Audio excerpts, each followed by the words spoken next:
Evening. Good evening.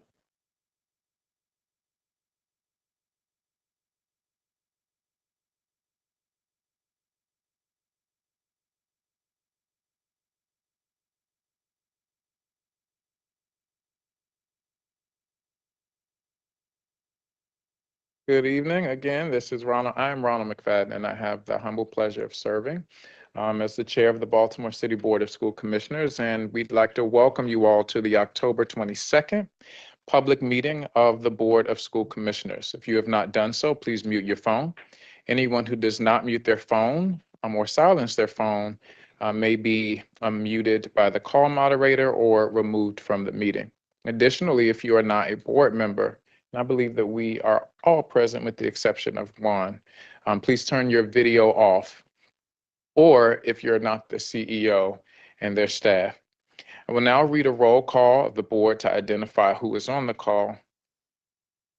Please identify yourself first before speaking for the record.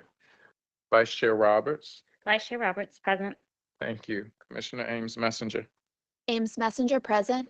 Thank you. Commissioner Coy. Commissioner Coy, present. Thank you. Commissioner Esposito. Commissioner Esposito, present. Thank you. Commissioner Kenyatta Bay. Kenyatta Bay, present. Thank you. Commissioner Muhammad. Commissioner Parker. Commissioner Parker, present. Thank you. Commissioner Dr. Redding Lallinger.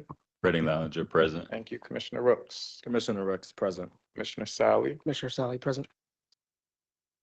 Thank you. Commissioner Slater Harrington. Commissioner Slater Harrington, present. I'm also present. That is 11 present with one absent. Is there a motion to reopen the meeting? So moved, Robert. Thank you, Vice Chair. Is there a second? Second, Kenyatta Bay. Thank you, Commissioner Kenyatta Bay. Any unreadiness? Hearing none, all in favor, Vice Chair, Yes. Commissioner Ames Messenger, Yes. Commissioner Coy, Yes. Commissioner Esposito, Yes. Commissioner Kenyatta Bay, Yes. Commissioner Parker, Yes. Commissioner Dr. Redding Lallinger, Yes. Commissioner Rooks, Yes. Commissioner Sally, Yes. Commissioner Slater Harrington. Yes. I'm also in favor. That motion passes unanimously with the members who are present. Please join me in standing as we receive the Carver Vocational Technical High School's Junior Reserve Officer Training Corps for the presentation of colors.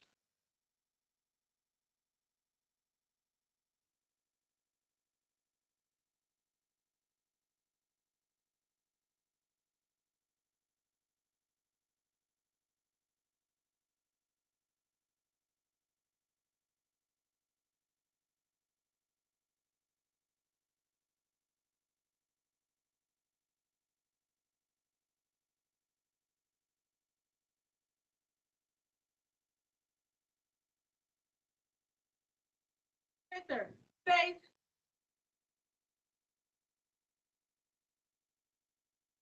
Color guard, halt.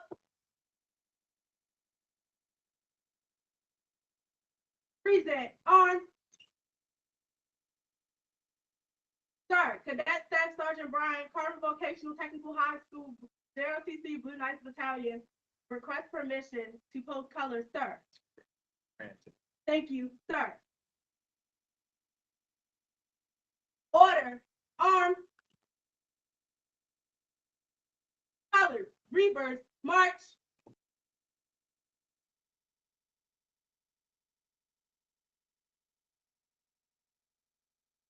Color guard, halt.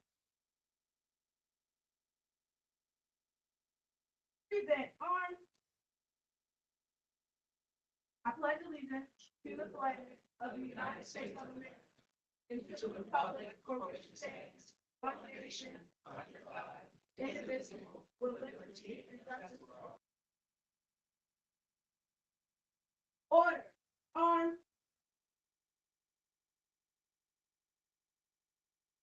Post.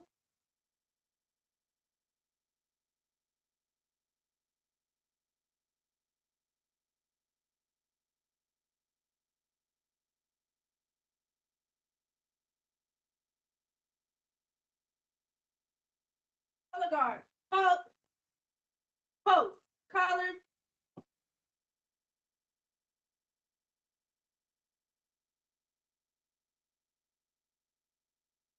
Colors, cut.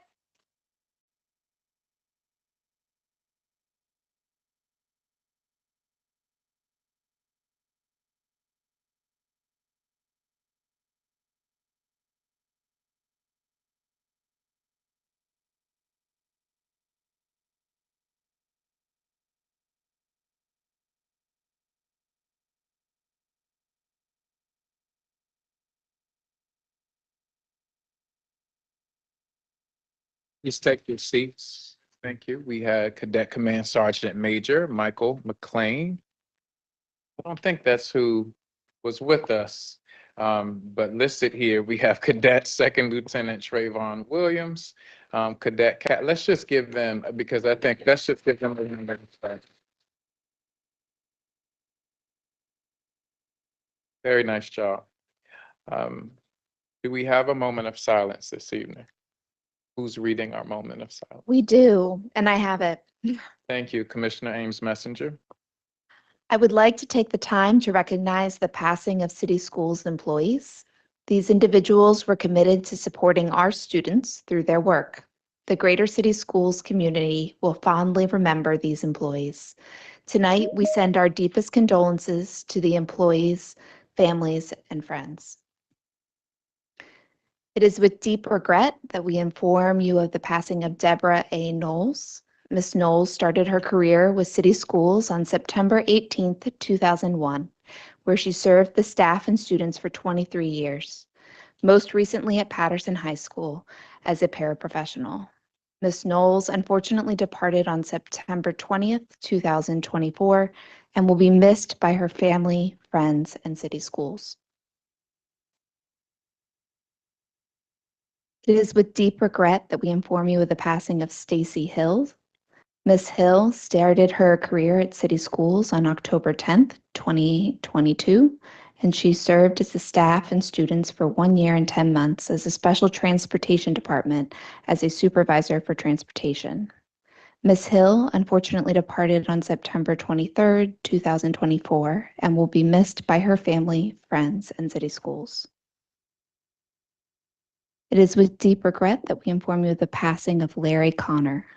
Mr. Connor started his career with City Schools on March 17th, 2018, where he served the staff and students for 6 years and 6 months in the 21st Century Buildings Office as a supervisor, school projects. Mr. Connor unfortunately departed on October 5th, 2024, and will be missed by his family, friends, and City Schools. Please join us in a moment of silence.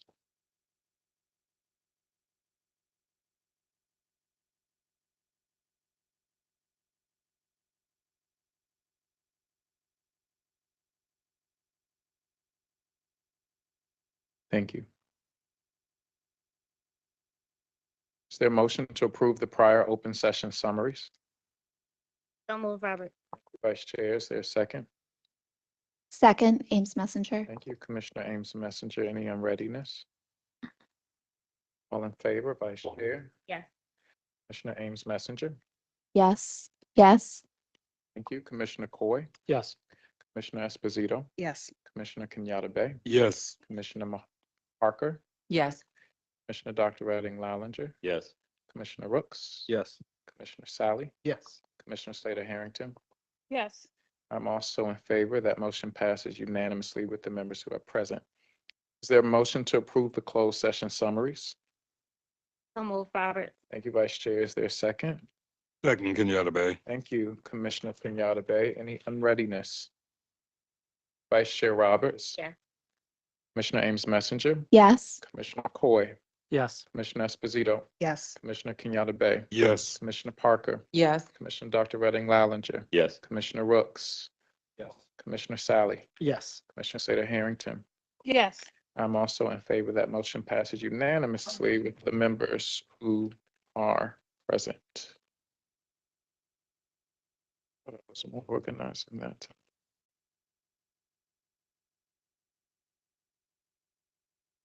I have a few comments, everyone. First, to our students, to the folks in the room, when is the last day of the quarter for marking period 1? Grades in by Friday. Grades in by Friday. It is October 29th. It's October 29th. And so that day is coming soon, close. So young people, those of you who are listening, certainly Commissioner Rooks, as you take this back to your peers, make sure that you are doing your absolute best so that you can demonstrate the brilliance that we know exists in each and every one of you. But the last day of quarter 1 is October 29th. That is next Tuesday. The annual review of schools is approaching. So during this time, the board evaluates school academic and operational performance, gauges leadership and staff performance, and discusses strategic plans for continuous improvement. To prepare for the annual school review, the board has held several briefings already this month to gather information for the task ahead. Stay tuned for ways that you can get involved in the board's work by listening in on this year's annual review recommendations and sharing your feedback. It's very critical in this process to help the board make data-driven decisions. Speaking of the board's work, the board is hitting the road and coming to a school near you off-site for a public board meeting. Last year, the board held its first ever off-site meeting on April 23rd, thanks to commissioners who were in this room that made that recommendation, at Reach Partnership School in East Baltimore. And it was a wonderful experience seeing our students and families in their community in such an intimate space. I mean, it was a big auditorium, but it was still an intimate space. This year, we hope to host multiple off-site meetings. Some will include committee meetings in addition to public board meetings. It is important to the board that we are engaging in that way. So join us to learn about various topics such as curriculum updates, budget allocation, staff advancement, and more. Event details about the off-site meetings are forthcoming. Lastly, this month, several commissioners attended the 2024 Annual Maryland Association of Boards of Education Conference 2 weeks ago in Annapolis. During the 3-day conference, commissioners attended workshops and breakout sessions that addressed concerns on school-based mental health, the blueprint for Maryland's future, and more. Are there any commissioners that want to lift up any of their experiences from the MABE conference? I'll put some on the spot. Commissioner Dr. Redding Lallinger. Thank you for that, Chair. MABE is always a great opportunity to be able to engage with districts from around the state and see how they're grappling with some of the common issues that all of us face. So even though contexts are very, very different across the state, it's a great opportunity to be able to engage with folks about how they are thinking about various elements of implementation of the blueprint for Maryland's future and what recommendations might go back to the state and to other parties for how we can ensure that we are implementing all of those pieces and implementing them well. So it was a great opportunity, and I will pass it to any other colleagues who also attended. Commissioner Ames Messenger. Building on what Redding Lallinger said, specifically looking around the work of community schools and attendance, which has been such a huge push for staff here at City Schools, and that have really been leading that work statewide for a long time, but looking at how we can continue to dive deep and support staff in those efforts, and then thinking about how that does map onto blueprint work and how that work will be funded and prioritized moving forward. So we've done great work. Congratulations all. Thank you for your hard effort. Commissioner Kenyatta Bay. Yes, MABE is a very interesting perspective on not only the state, not only how the commonalities we have, but the perceptions of each individual district, how we look at each other. There's a lot of communication that goes on there, and there's a lot of looking into a future that a lot of people find in common, something that they're trying to piece together, whether it was AI, whether it was looking at how the blueprint is going to roll out, whether it was looking at how we communicate one district to the other. MABE was a fantastic opportunity to collaborate, to understand, differentiate, and also to innovate, because a lot of that was going on at MABE. And we walked away with quite a kudos, right? And I'll pass it on to Commissioner Sally. I don't have very much more to add other than, I think one of the other opportunities for us as a board is to represent Baltimore City really well in that. And it's an opportunity for us to tell our story, as well as for us to get feedback and insights from our colleagues that, similar to Commissioner Redding Lallinger shared, is that have different implementation challenges, but We did get a lot of kudos from other boards and other folks who were in attendance in terms of the amount of progress that we've made, highlighting the kindergarten readiness assessment scores, our work on the 21st century billing program, as well as on a number of other kind of fronts. So that work is thanks in part to all of our really good city schools staff who are leading the charge, who have done just tremendous work to push the district forward. So thank you, and thanks to everybody for the partnership. Chair, I'll lift up one more thing now that I've had a little bit of think time.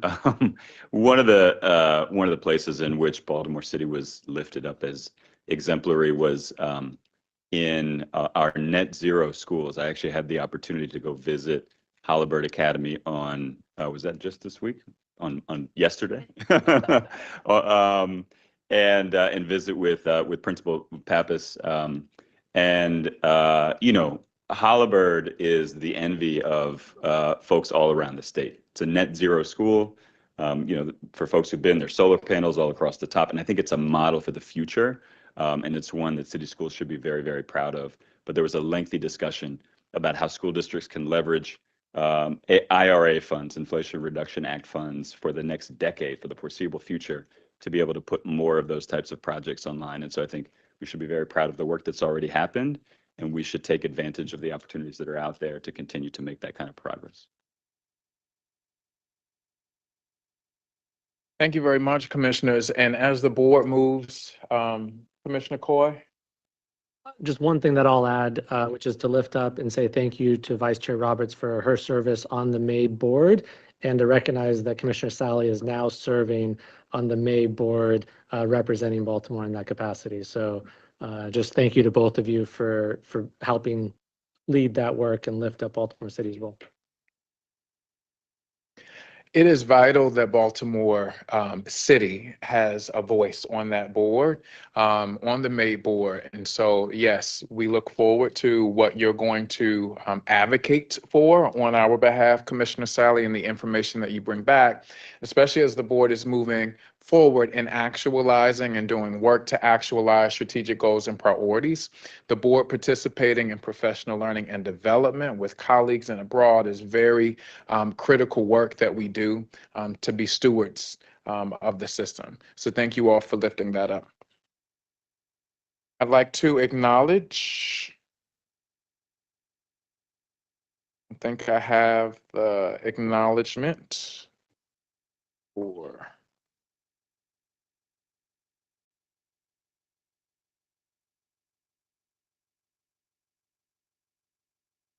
so we do have some gifts and donations, but I don't have that specific language here. And so is there a motion to approve the PEP and quasi-judicial matters? Ames Messenger, so moved. Thank you, Commissioner Ames Messenger. Is there a second? Second, Esposito. Thank you, Commissioner Esposito. Any on readiness? Hearing none, all in favor, Vice Chair Roberts? Yes. Thank you, Commissioner Ames Messenger. Yes. Commissioner Coy? Yes. Commissioner Esposito? Yes. Commissioner Kenyatta Bay? Yes. Commissioner Parker? Yes. Dr. Redding Lallinger? Yes. Commissioner Sally? Yes. Commissioner Slater Harrington? Yes. I'm also in favor. That motion passes unanimously with the members who are present. I will now turn it over to Dr. Santelises for her CEO comments. Great, thank you, Chair. And I'm going to invite Chief Emily Nielsen for this evening's PEP agenda.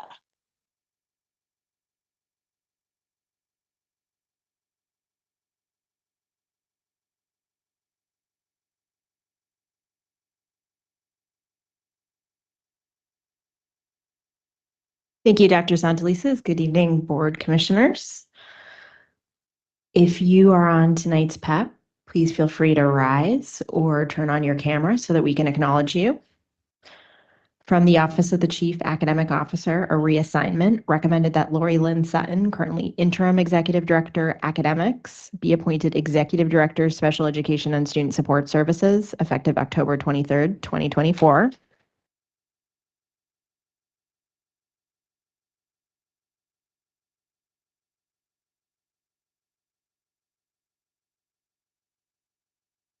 And from the Office of the Chief Operations Officer, an appointment recommended that Jacinta Brown Hughes, currently Director Transportation, be appointed Senior Director Transportation effective October 23rd, 2024.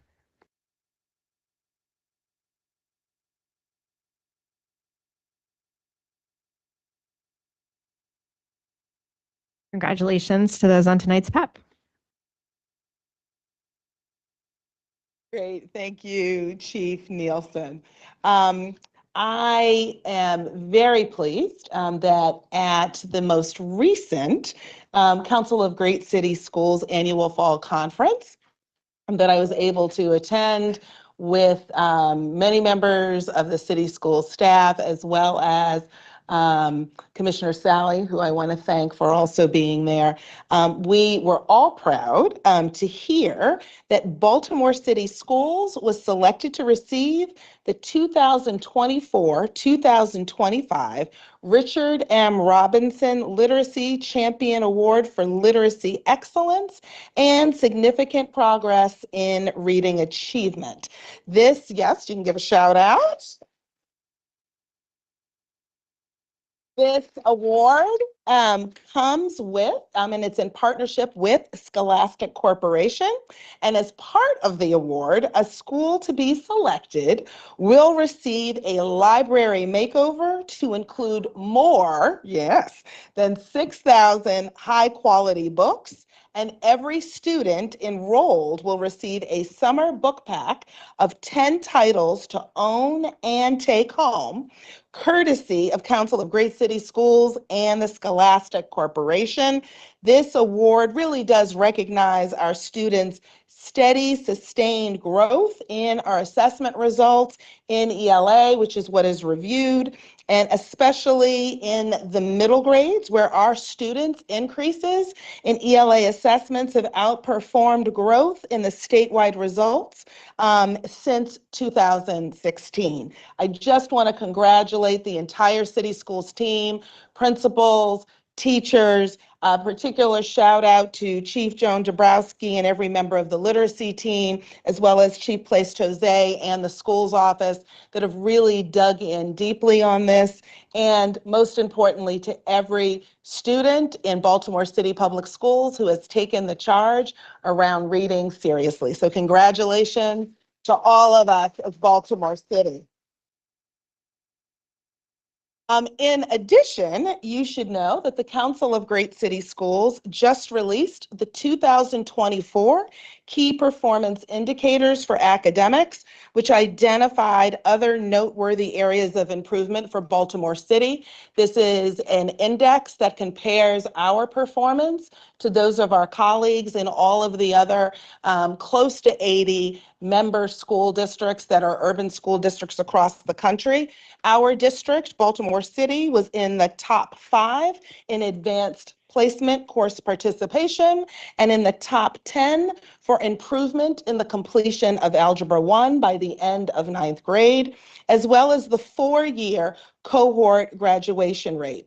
Schools also placed in the top 5 for districts for improvement in graduation rates for our students with disabilities and multilingual learners, and in the top 10 districts for economically disadvantaged students. These are concrete indicators of continued improvement, which are especially meaningful because these results are among our national urban peer districts. Congratulations, Baltimore City Public Schools.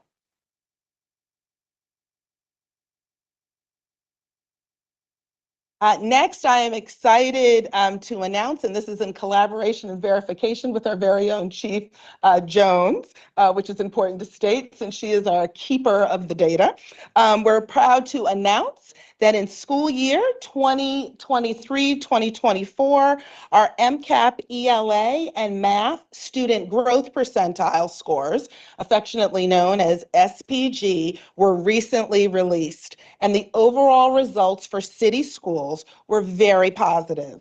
The SGP, if you remember, measures the amount of student growth from one year to the next on MCAP relative to academically similar peers. So students who started in the same place, regardless of where they are in the state, and then measuring where they end. So it really is an apples to apples comparison.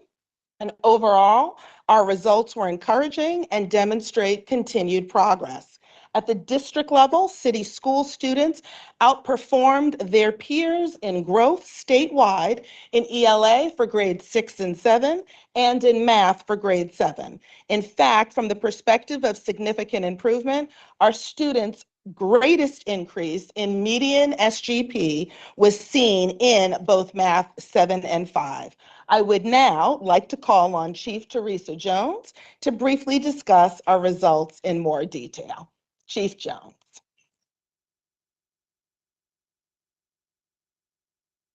Thank you so much, Dr. Santelises. Good evening, board commissioners and members of the public assembled. My name is Teresa Jones, and I serve the district as the Chief Achievement and Accountability Officer. Before I dive in, I would also just like to recognize that our very own Dr. Sonia Santelises was also recognized at the Council of Great City Schools as a finalist among urban school superintendents.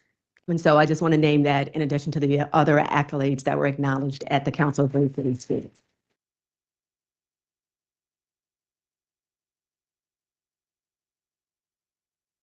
As we take a look at the Maryland Comprehensive Assessment Program, affectionately known as the MCAP, as Dr. Santelises described, we do have some highlights that we'd like to share publicly that indicate that the district is still consistently showing improvement in multiple areas, particularly within our English language arts and mathematics performance.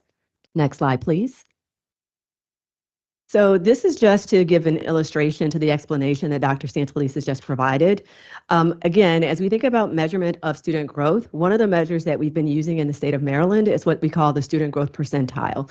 It is a measure that does compare student performance across the state to their peers. So if you look on the right side, you'll see an example here that shows essentially how that student growth percentile is calculated. So what we do is we take a look at a student's test score in 1 year, in this example, in grade 3, and then we see how does that student compare to their peers when they're 4th graders. So what you see there represented on the right is sort of that student growth percentile scale that gives you a sense around how students might compare to one another. Also, right beneath that, there is also a table that characterizes that level of comparison. So you'll see the scale from 1 to 100 that basically indicates whether or not the level of growth that is demonstrated falls into one of 5 categories, from very low to very high. To also give more of an explanation around how this is calculated, again, when we think of the interpretation, the number signifies the level of improvement relative to a percentage of peer students. So if I say that there's a student growth percentile number of 60, that essentially means that a student improved more than 60% of similar students based on their test score performance in the prior school year. Again, because we do have to take a look at consecutive years of performance, we only have student growth percentiles for students in grades 4 through 8. And in addition to that, we also note that student growth percentiles are currently used within the state's accountability system as one of the key measures that actually leads to the scores on the Maryland report card. And it essentially is worth roughly 25% of that star rating. So of that 100 points that would be available, 25 of them are comprised equally of a split between math and ELA as 12.5 percentage points each. Next slide, please. So again, as we take a look at how our scores compared, we do take a look at the median value of student growth percentile to give us a sense around how City Schools is comparing to other districts across the state and the state at large. Again, because this is a comparison versus the state, 50 essentially would be the median SGP value for the state. So any number that you see here that is greater than 50 essentially means that Baltimore City has outperformed the state. And so what you see noted here on this table is, number one, the fact that you see a number of green arrows in that second to the right column. That indicates that we have an increased SGP or maintained our SGP in 9 out of the test 10 codes for each of the grades that were tested in English language arts and mathematics. We also note that, as Dr. Santelises shared, we actually see that our median SGP was higher than the state in 3 key areas: English language arts for grades 6 and 7, and math for grade 7. And you'll see there that those figures range from 54 to 55. So that's looking at the 23-24 figures noted in that column. And then you can also see how that compares to where we were in the prior year. So again, we've consistently seen in English language arts for grades 6 and 7 that we are outperforming the state. And we've also shown a 3 or 4 percentage point increase versus the prior year. Next slide, please.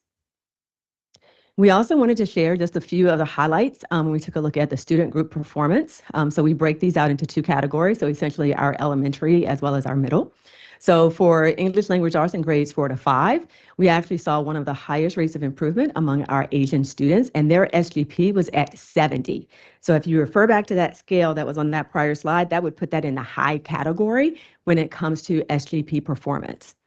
In addition to that, our English language arts middle grades has continued to stand out as a highlight, regardless of which measure we're looking at. So as we've looked at proficiency over time, the improvements since PARCC was first introduced, as well as what we're seeing now with the SGP. And in this case, we see that there was a percentage point increase of 3 points across the all student group, the economically disadvantaged group, as well as for our Black and African American students. And that ranges from a 51 SGP to 53. When it comes to math, we also see that for the elementary grades, we see an improvement once again, not only for our Asian students, but we also see improvements among our multilingual learners, as well as our Hispanic and Latino students. Again, looking at the range, those are point increases that range from 3 points up to 9 points, as you see listed here. And furthermore, when it comes to middle grades for mathematics, we also saw a 7-point increase for our Hispanic and Latinx students. So that is a 52 SGP. So again, this does not cover every single group, but it is a really strong indicator that we are continuing to see movement. Again, keep in mind that these are numbers that compare their performance to their peers across the entire state of Maryland. So with that, I'd like to just, again, thank you all for your time this evening, just to be able to share a few of those highlights. As it relates to the Maryland Report Card, as it stands, we're anticipating those results to be released in December. So at that time, we'll be able to bring forth an update around how our schools are performing and how we're doing as a district relative to the state's accountability system. And again, the student growth percentiles will be one of the multiple measures that are included to determine those report card ratings. So thank you for your time this evening. And at this time, I'll turn it back to you, Dr. Santelises. Great. Thank you. Again, I just want to point out that this is growth. It is not the end destination. We have lots of work left to do, but this data on multiple counts, both from a national perspective, a state perspective, and a local perspective, does point to the steady and sustainable progress towards our ultimate goal. So I want to again thank City Schools, Team City Schools, for all of the work that we know people are doing throughout the district. I also want to shout out our pre-K teachers. I have been over and I see Crystal, Executive Director Francis right there. I have been in and out of pre-K rooms during my visits this month and hearing really positive feedback about our new curriculum materials from our pre-K teachers. Do have some requests, which I'll share with Executive Director Francis, about ongoing professional support for some folks who had some great suggestions, but overall, just that has been a focus of my school visits and really great feedback from our teachers. And then finally, Chair, as everyone may recall, our board meeting on August 27th was interrupted by an incident with a potentially disruptive group, which was averted by the quick action and professionalism of a team of school police officers under the direction of School Police Chief Jeffrey Shorter. I would now like to call Chief Jeffrey Shorter, forward to present certificates of recognition to those officers as I call each of their names. Are we ready, Chief? Oh, okay, they're coming now. I see you all. Good to see you. Woo! There we go. Yes. Yes. So as I call your name, you would come forth, get your certificate of, look at them. There we go.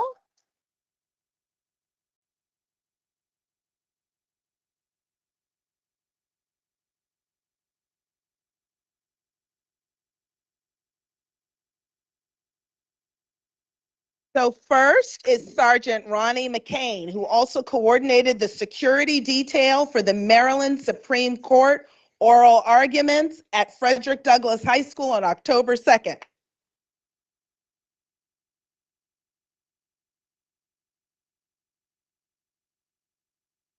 Thank you, sir.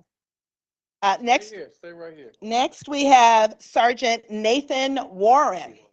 Oh, he's on a call. Okay, that's good. He's working. All right, Ms. Loretta. Next, we have Officer Loretta McFadden.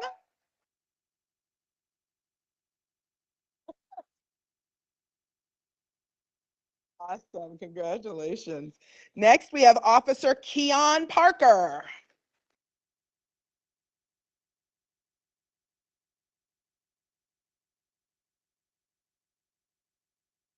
Next, Officer Brandon Howard. Congratulations.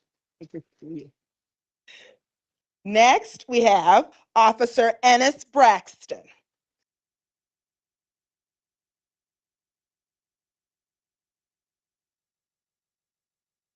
Then we have Officer Dana Maribel.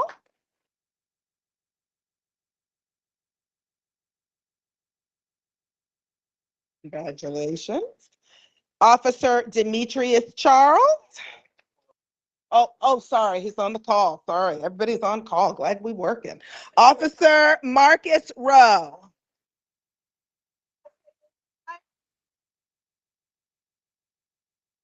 And Officer Harper is also on a call. Yeah, people are working. And I also want to note that Officer Harper is also being recognized for his swift action in response to a potentially dangerous, threatening incident at Reach Partnership School on May 6th. The most important piece is we want you all to know that you have our thanks to all of these officers and to every member of the school police team for everything that you do every day to keep our schools and our districts safe. Absolutely. Thank you. We appreciate you all. Absolutely.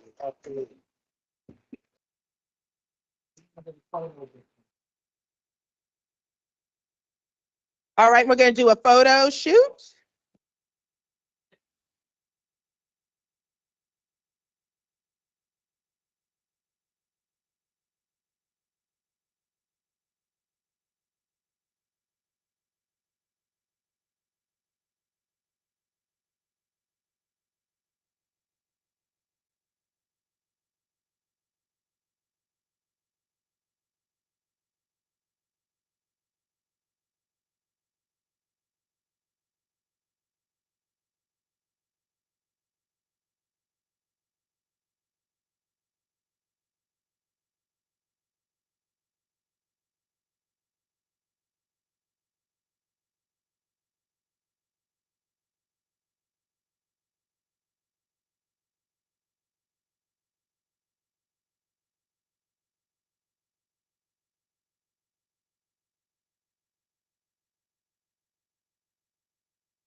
And Chair, that concludes my remarks for this evening. Thank you, Dr. Santelises, and thank you to our city schools police and to all of our city schools community listening to the remarks of the CEO tonight. It takes a village to do this work for our young people. So thank all of you, every city school staff member, parent, students, stakeholder, business partner, everyone that works to lift this work for our students. Thank you very, very much. I will now review the consent agenda. Board colleagues, let me know if you'd like an item removed, and please state your question. I am removing item 9.01, CEO contract. 9.06, CEO contract, as that the student commissioner cannot vote on that. Item 9.01, gifts and donations. Item 9.02, gifts and donations. Item 9.03, policy FFA, naming of VLP school. Item 9.04, policy JFBB, students and state supervised care. This is the second reader. Item 9.05, general orders, body worn cameras. This is the second reader. Item 12.01, classroom materials. Item 12.02, ed scale, Chair, LLC. I'd like to pull 12.02 for a vote. Thank you.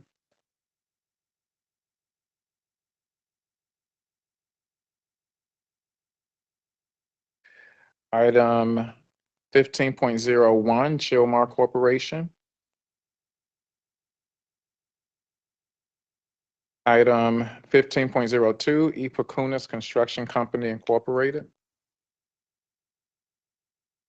Item 15.03, Nichols Contracting Incorporated.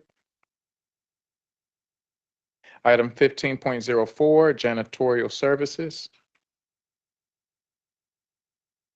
Item 15.05, Brightly Software Incorporated.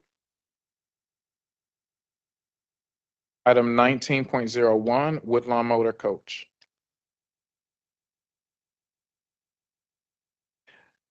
Thank you. We'll now move into public comment. Speakers from our recognized groups will have 5 minutes. We'll begin with the Baltimore Teachers Union. And do we have the timer, or is this in person? Sherry Brown? Sherry Brown with us? No, it's an in-played video. Thank you, Patricia.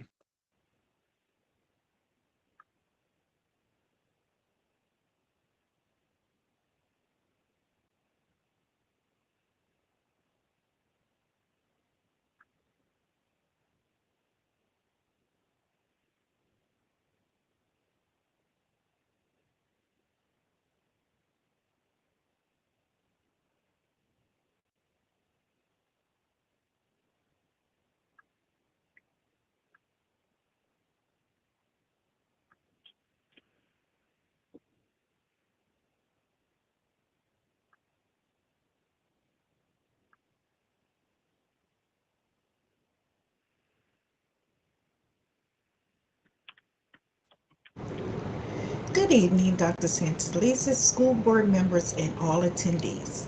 I would like to begin my comment by asking you, who am I? My name is of no concern right now because you won't remember it or the jobs that I do. All you see is a PSRP speaking before you. Who am I? As PSRPs, we come to work daily with a plan, with a list of tasks to complete before our work span. We start our mornings with greetings and small pleasantries, checking voicemails and emails sent by supervisors, staff, and sometimes families. We multitask day in and day out, each and every day. People asking for assistance with one thing or another, additional tasks they pile on top of others. With no extra pay, having no say, many see it as okay, that this is our reality each and every day.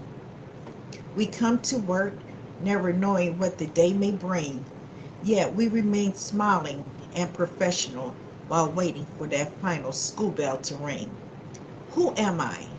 When the staff is running late or not coming in at all, you run to me to document their time, only to hear staff complain and whine, but they want to be paid for what they've earned. But a no call, no show, or no leave equals no pay. So who's to blame? Me or you when you see your check on payday? Who am I? Dedicated to my student as we accomplish their goals. We do it together, one-on-one. An IEP in a folder doesn't show a child's true potential or the light in their future that they may be. When others doubted them, together we got it done. We see the greatness in our students, and we know that they can achieve. Our students are our priceless gems, and together we believe. Who am I? What are we doing today? They ask as they enter a room. Asked to cover the class with no lesson plans, books, or nothing left on the teacher's desk. Perhaps the students will clue me in on what they're learning, so together we'll figure it out. I guess. Who am I? Coming to me when I missed the bus. I didn't hear the call when it was announced. So now what am I supposed to do? I can't tell them to figure it out. Can't tell them to bounce. Parents will be angry and come to school ready to pounce. So we make calls. We make calls to have someone come to take them home, asking for assistance from transportation. The district says, we'll try, but we're left to resolve it on our own. Who am I? No, who are we? We are secretaries, office assistants, registrars, business managers, instructional and non-instructional paraprofessionals, bus aides, staff associates, school coordinators, payroll, food and nutrition specialists. This is just a few of who we are and what PSRPs do. So many job titles and responsibilities as the union continues to fight with North Avenue. We need a living wage and so much more. Yet the district tells us no and turns a blind eye. We deserve a living wage. So stop with the excuses. Stop stalling. Tell us why. What are you waiting for? I know you're listening to me. You really don't see me, but I see you. 5 C's to be exact. Compensate employees. Correct flaws and oversight in the system. Commend those who are dedicated to educating and encouraging students. Communicate with members and be open to receiving constructive criticism towards making a change. As for who I am, my name is Ms. Brown on external assignment with BTU. Those that know me call me Sherry. I am a BCS employee, a secretary, a PSRP. All I'm asking for is respect, fair wages, and equality and equity. Equality too. Thank you.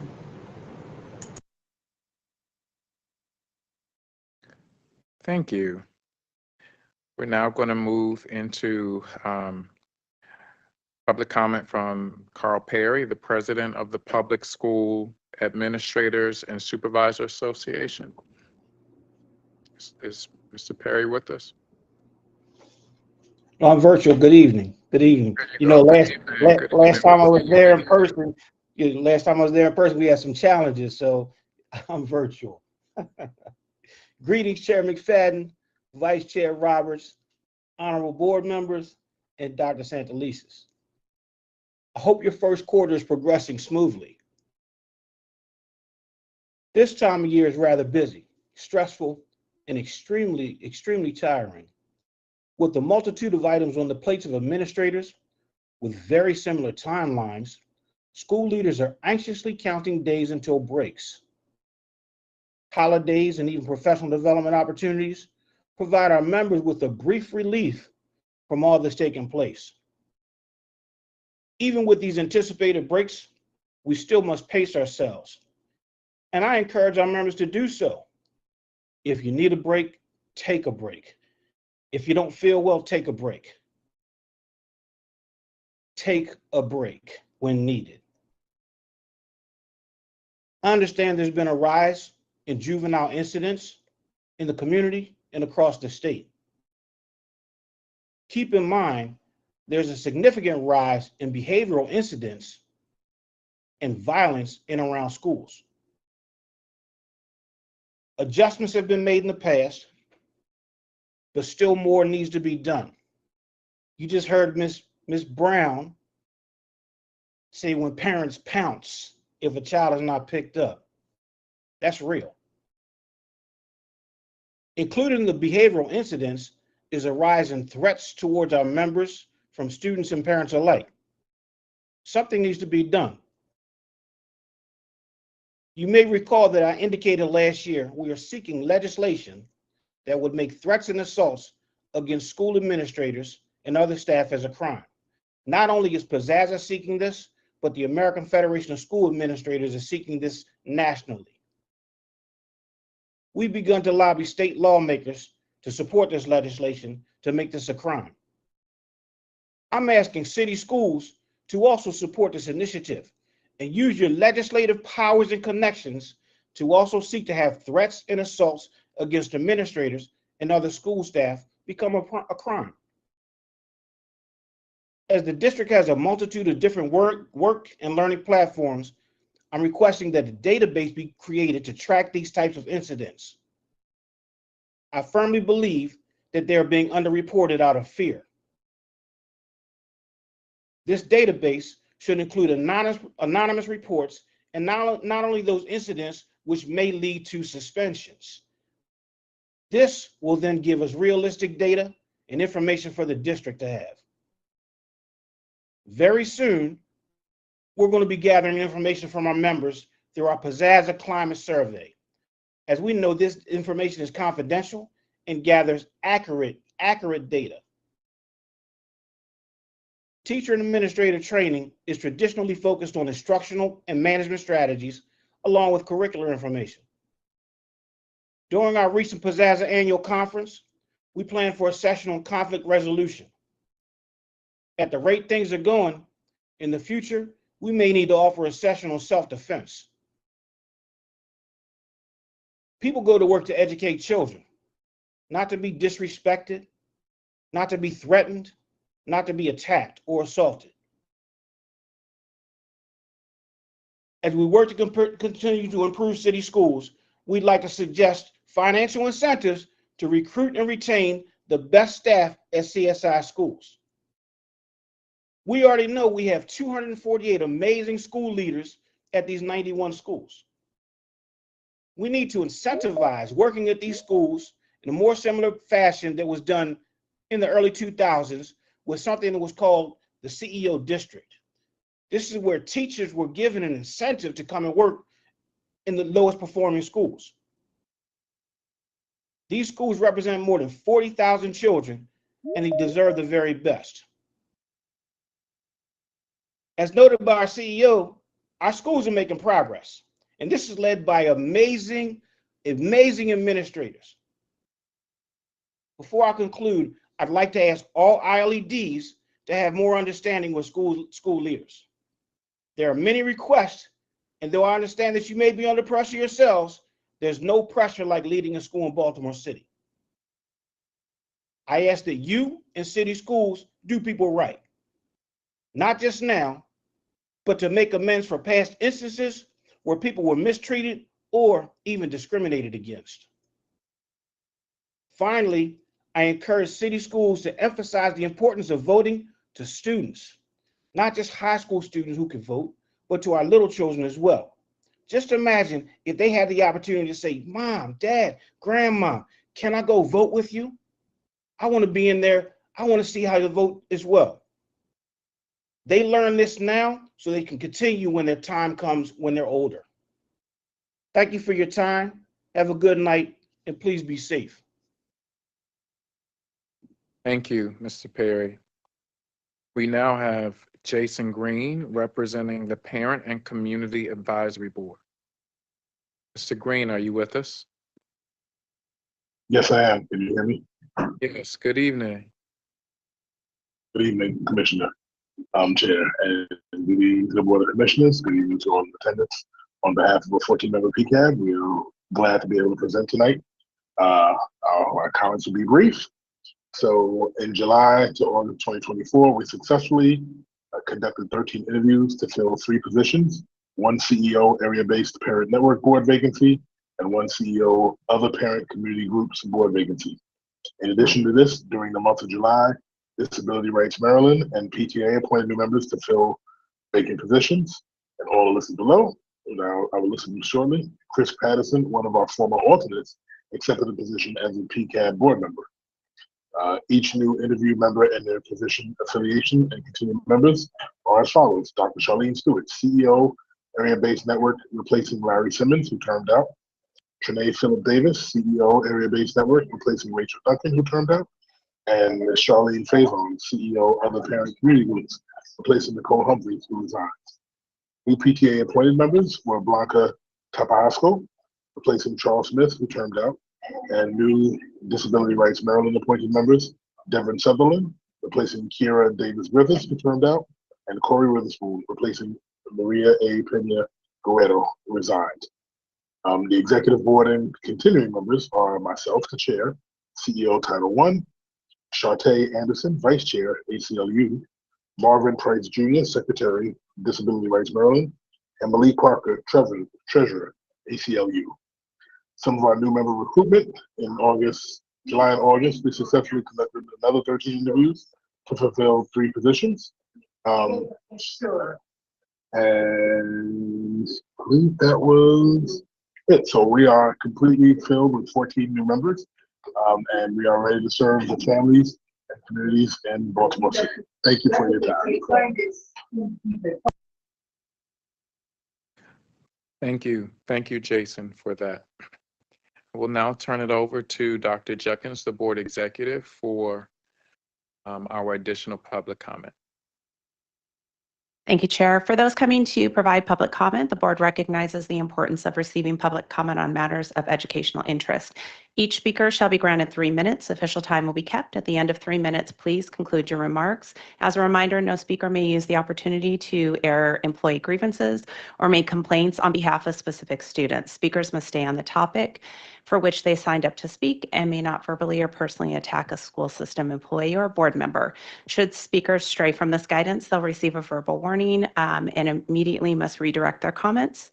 Thank you for your interest and participation in City Schools education. We'll now move to our first public comment. This is from Amelia Ball, Secondary Virtual Learning School, commenting live virtually. Amelia, you will have 3 minutes. Thank you. Good evening. My name is Amelia Ball, and I am an 11th grader at the Secondary Virtual Learning School. I'll be reading the rationale for why our school should be named the Baltimore Revolutionary Virtual Academy for Virtual Education. Baltimore has always been a city characterized by determination and resilience, a place where generations have confronted adversities and emerged stronger through courage and innovation. It is a city that knows how to fight for its future and embrace change, all while preserving the strength and spirit of its people. That is why BRAVE, Baltimore Revolutionary Academy for Virtual Education, is not just a name, it's a promise to honor our city's legacy of perseverance and to ignite the same revolutionary spirit of progress in the hearts of our students. We are daring to reimagine what education can be, to create a space where every student can rise, lead, and shape their own destiny.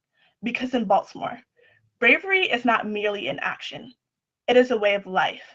And together, we will continue to push boundaries, blaze new trails, and show the world what it truly means to be brave. Thank you for your time.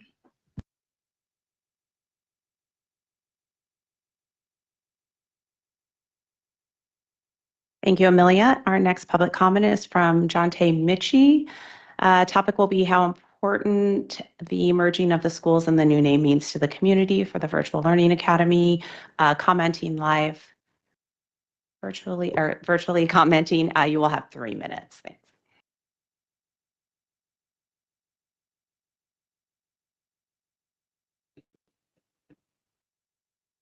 Good evening, board members, teachers, staff, families, and fellow students. My name is Jonte Mickey, and I'm a proud 7th grader at what is currently known as the Secondary Virtual Learning School, and soon to be our newly named school, BRAVE, Baltimore Revolutionary Academy for Virtual Education. Let me tell you, this year has been something special. When our schools came together, it was more than just merging schools or picking a new name. It was about building something fresh, something that 100% represents us. And what's special is that we got to be a part of the process. That's huge. There were surveys, meetings, and moments where we got to throw our ideas and dream big. I mean, how often do students really get to help shape their school's identity? And it wasn't just about picking colors or a logo. It was about figuring out who we want to be, what we stand for, and how we'll show the world exactly what makes us brave. For me, being brave is about standing up for others and doing what's right, even when it's not easy. Lifting each other up because every student here belongs. Stepping out of your comfort zones and trying new things, even if it feels scary. Making a difference in the world, starting right here in our new school and community. This new spirit is already alive in us, in the way we support each other, push through challenges, and celebrate every win, big or small. Having a name like Brave is about who we are every day. Our teachers, staff, and families have been with us every step of the way, cheering us on and making sure we feel connected to this process. Knowing that my ideas and all of our ideas matter gave me a sense of pride and belonging that's stronger than ever. This year isn't just the start of a new name, it's the start of a new chapter for all of us. Brave isn't just a school, it's a movement. It's a place where students like me get to learn, grow, and shape the future. I can't wait to see what comes next because I know we're going to make our school something truly special. Thank you so much for giving me the chance to share tonight. Together, we are bold, we are creative, we stand united, and most importantly, we are brave.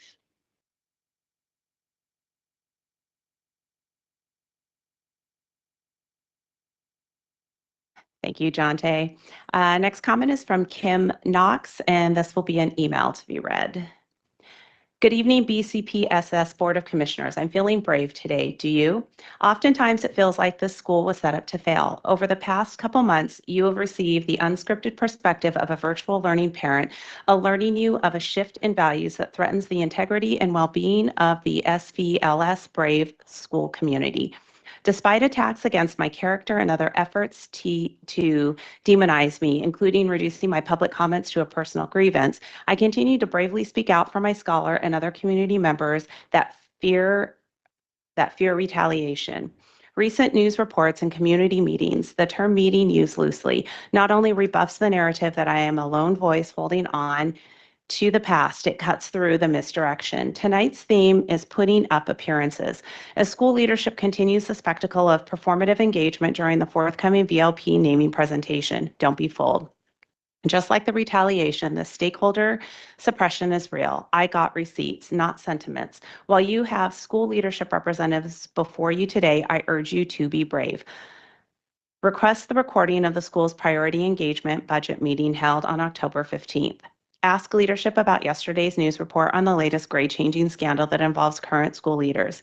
Get insights on leadership's decision to limit and control parent and student representatives for PTO, SGA, and SFCC. The scale of the matters brought to your attention demands restoration efforts at the community level. Though voiced by one, it is insisted upon by many. Continued inaction is sabotage. Let's all meet and review the facts as a full school community to reimagine and replot this trajectory. Do you intend to be brave?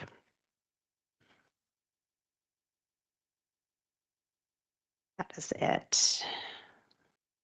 Okay, next public comment is Nicole Austin, commenting live virtually. Topic, secondary virtual learning school naming. We'll have 3 minutes. Thank you. Good evening, Dr. Santelises, esteemed board members, staff, students, families, and members of the public. My name is Nicole Boston, and I'm a proud staff member at the illustrious and hidden gem currently known as the Secondary Virtual Learning School. It is an honor to be here today to recognize and celebrate the vibrant and evolving spirits of our school community and soon to be named Baltimore Revolutionary Academy of Virtual Education, BRAVE.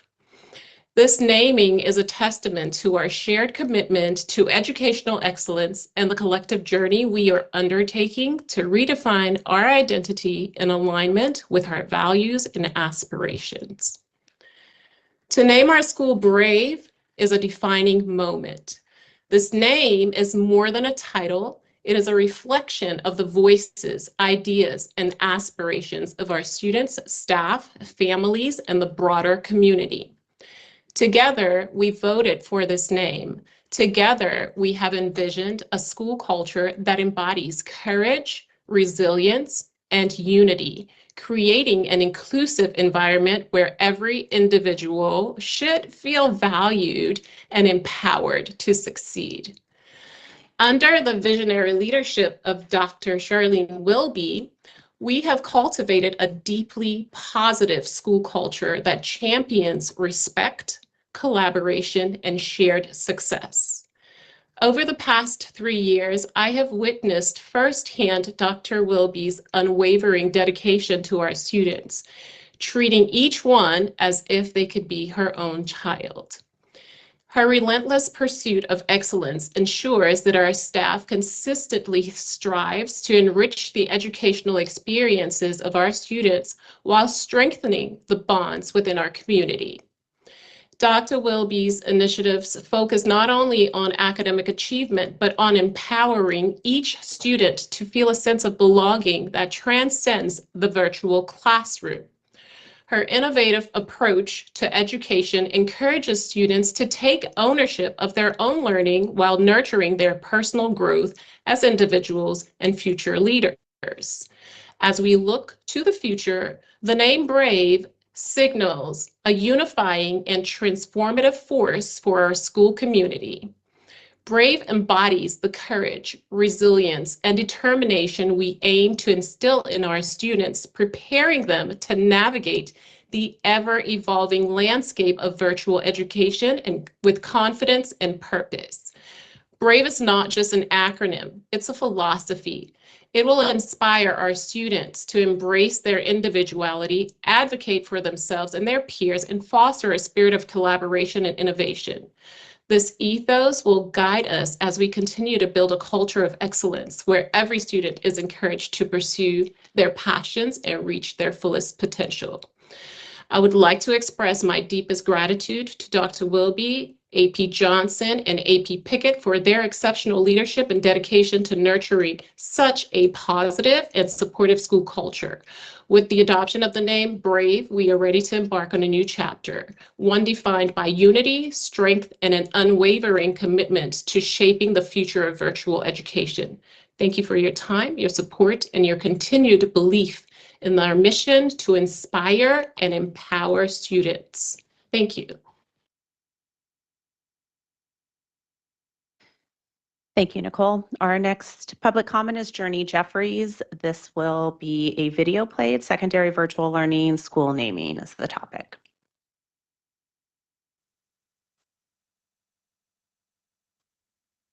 Members of the board, administration, staff, guests, and students. My name is Journey Jeffries, and I'm a 5th grader at the Secondary Virtual Learning School. I am super excited to speak with you today about our new school's name, the Baltimore Revolutionary Academy for Virtual Education, known as BRAVE, and what BRAVE means to me. When both virtual programs combined and became one school, it was a chance to build something new. Students such as myself were asked to share ideas through surveys and conversations with our class and with our peers and teachers. The name BRAVE was then chosen for our new school. To me, brave means to be courageous and unafraid to face any challenges, no matter how scary they may be. Brave also means to stand up for what's right. I cannot wait for everyone to see how brave our new school is going to be. I'm also excited about our schools having our own identity. Thank you for this opportunity to speak to you all about our new school, Brave, and what it means to me. Thank you and have a great day.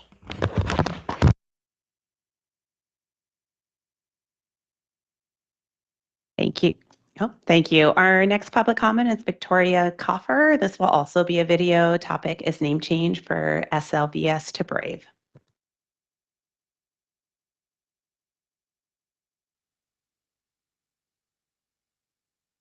As an ELA teacher who has been with the virtual learning program, then SLVS, and soon to be Brave since the very beginning, I've had the privilege of witnessing the remarkable growth and resilience of our students, our staff, and our community.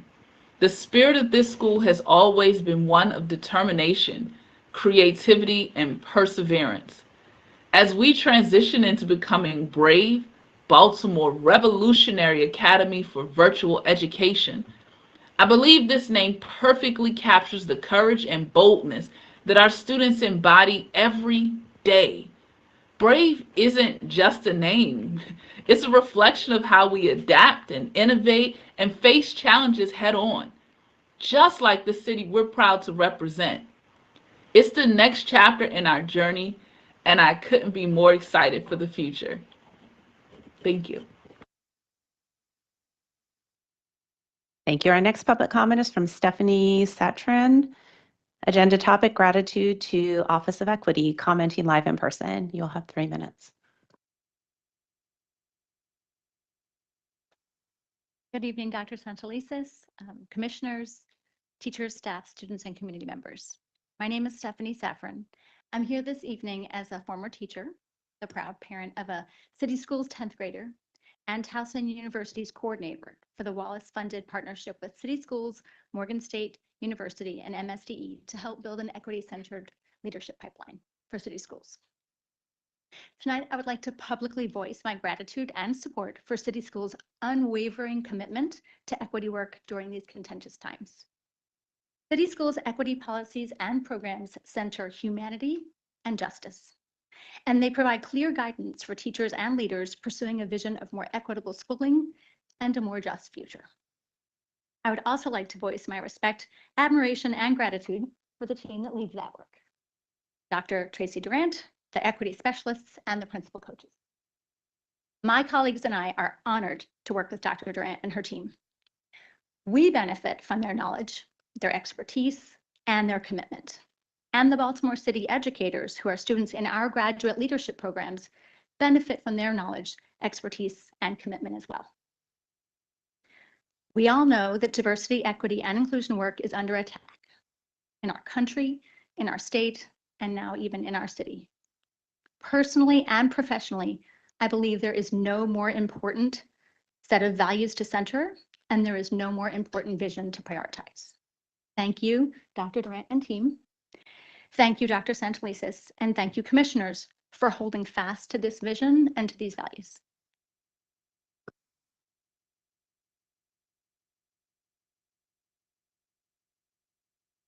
Thank you. Our next public comment will be from Levi Bradford.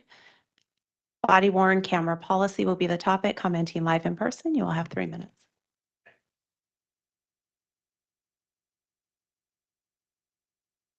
Just hold it. Hey. Appreciate it. My name's Levi Bradford. I'm an attorney at the Public Justice Center downtown here. And I'm a member of the Coalition to Reform School Discipline. I spend my days primarily representing children in low-income families who are being unlawfully suspended or expelled. I'm here to talk about the proposed policy on body-worn cameras by City Schools Police. First off, I'd like to thank y'all for putting in a lot of care and attention in this policy. I work in every district in Maryland, and I am consistently impressed by the fact that Baltimore City suspends far fewer kids than other districts. However, I have a plea for you about this policy, and that is to narrow the policy from what it is now. The critical word today is narrow, and this policy must be tailored narrowly so that it serves to hold officers accountable while not infringing on students' constitutional right to privacy. My biggest concern is how footage will be used in discipline. There's a lot to be said about surveillance of kids and how it's the wrong answer to increase violence in schools, even though from the data I'm seeing, whether there is increased violence is, I'm not seeing that in the data.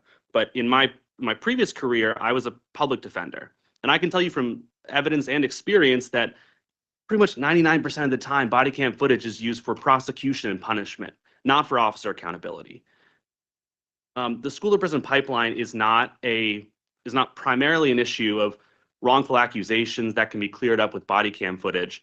It's the school to prison pipeline is a matter of many unseen factors piling on top of a child, causing disconnection and conflict. Body cams focus entirely on the moment an offense occurs. They miss the context or buildup that leads to incidents. A child having a meltdown doesn't look sweet and nice on camera to an uninvolved observer. And in particular, students with disabilities may come across very poorly if all that we see is the moment of meltdown. I believe that what we'll see is more disciplinary hearings that consist merely of showing a video to the superintendent or the designee. Those images can be powerful and they can unfairly outweigh any explanation a family has for why an incident occurred or what led up to it. I'd suggest that body-worn footage only be used in suspension proceedings if there's a dispute of fact or at the request of the student being disciplined. In terms of what officers should record, the policy is very broad, far too broad in my opinion. The proposed policy says officers should record all contacts regardless of purpose. It also says that officers should record when they determine that doing so would be beneficial to the public interest. When in doubt, record. And I say no, this is not the default position that we should have. We should be working towards less surveillance of our kids. Body-worn cameras should only be used for law enforcement purposes, and I'd ask that the policy be changed to say so. Surveillance policies can sound good, like they're going to make our schools safer, but the way it operates is as an intimidation factor against children, even if that's not the intention. Body cams must not be used as surveillance or as a tactic of institutional aggression against children. They should be used as tools for officer accountability. Again, I want to thank you for the work that you've done on this so far, and please do not allow us to become just another form of surveillance on our kids.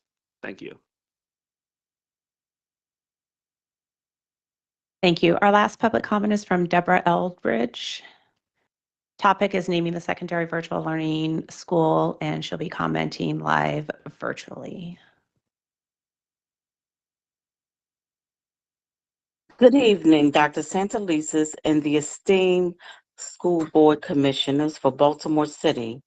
My name is Deborah Eldridge. I would like to take this opportunity to let you know how proud I am to be a parent at the secondary virtual learning school, soon to be Brave. The transition from 2 programs to 1 school has been smooth, and these first 42 days remarkable. To watch scholars log on and be engaged from 7:30 a.m. to 2:20 p.m. is outstanding. As an active stakeholder, I commend Dr. Wilby, staff, faculty, scholars, parents, and community stakeholders as we all navigated through this new process of naming our school. Committees, surveys, and votes have led us to this moment, a new chapter, the Baltimore Revolutionary Academy for Virtual Education. We are blazing a path for what the future of education can be, not only here in the city of Baltimore or even the state of Maryland, but across the country.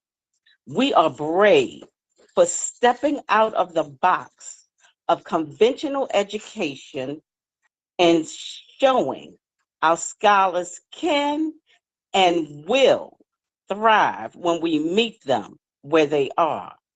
We are brave. Hear us roar as we soar and kick in doors.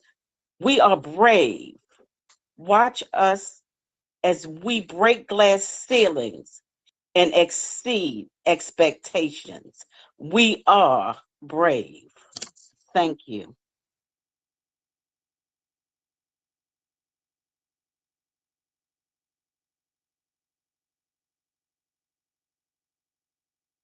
That was our last public comment.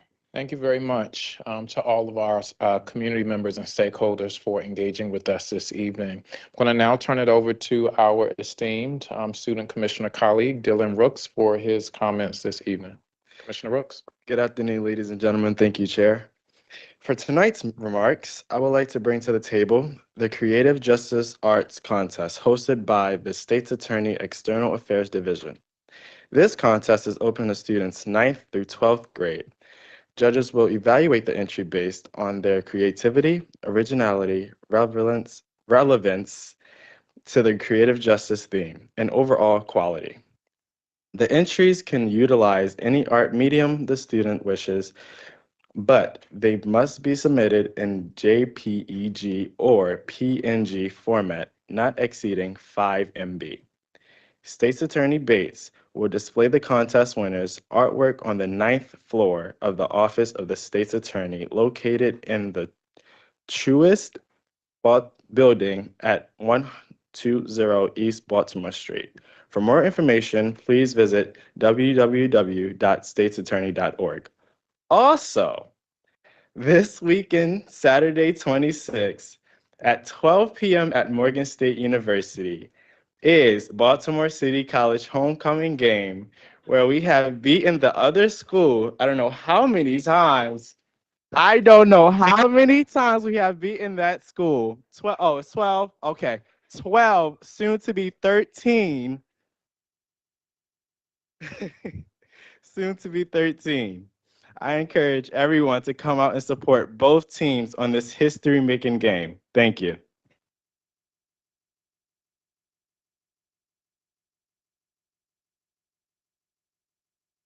Know what?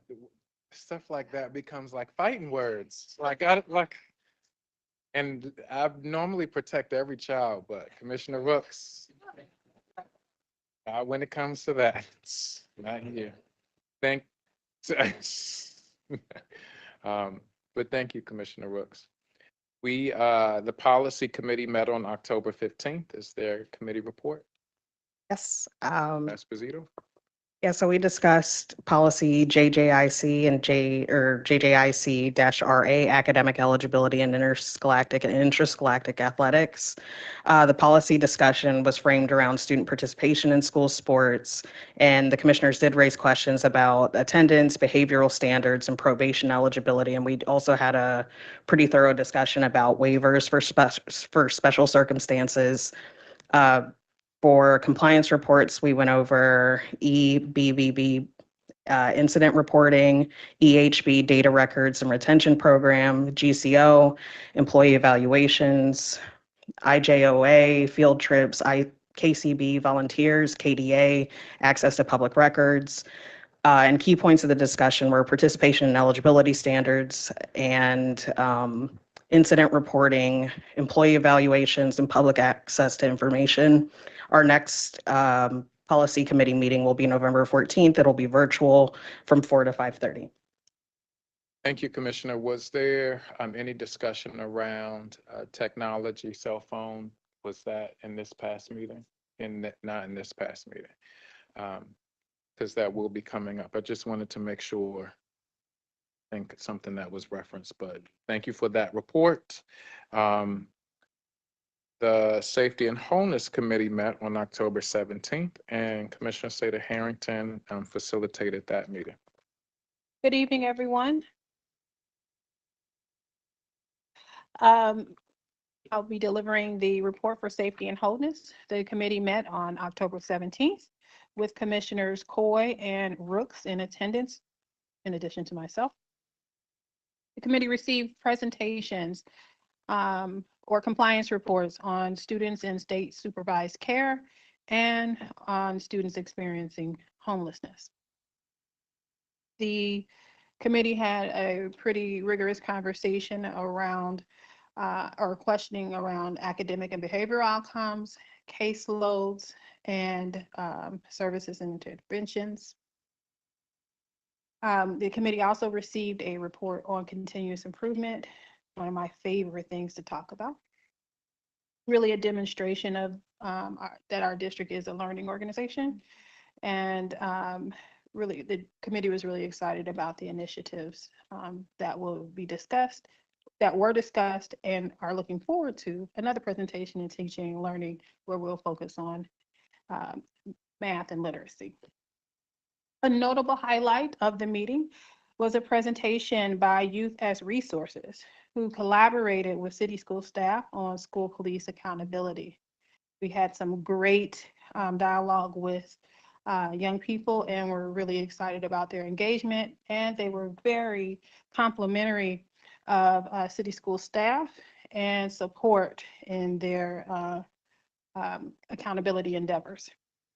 The next Safety and Wholeness meeting will be November 21st at 4 p.m. Join us and give public comment. Thank you, Commissioner Slater Harrington. Any questions for our committee chairs? Thank you. Is there a motion to approve the consent agenda with the exception of item 9.06 and 12.02? So moved. Kenyatta Thank Bay. you, Commissioner Kenyatta Bay. Is there a second? Ames Messenger, second. Thank you, Commissioner Ames Messenger. Any unreadiness? All in favor, Vice Chair Roberts? Yes. Commissioner Ames Messenger? Yes. Commissioner Coy? Yes. Commissioner Esposito? Yes. Commissioner Kenyatta Bay? Yes. Commissioner Parker? Yes. Dr. Redding Lallinger? Yes. Commissioner Rooks? Yes. Commissioner Sally? Yes. Commissioner Slater Harrington? Yes. I'm also in favor. That motion passes unanimously with the members who are present. Is there a motion to approve item 12.02, Ed Scale? So moved, Roberts. Thank you, Vice Chair. Is there a second?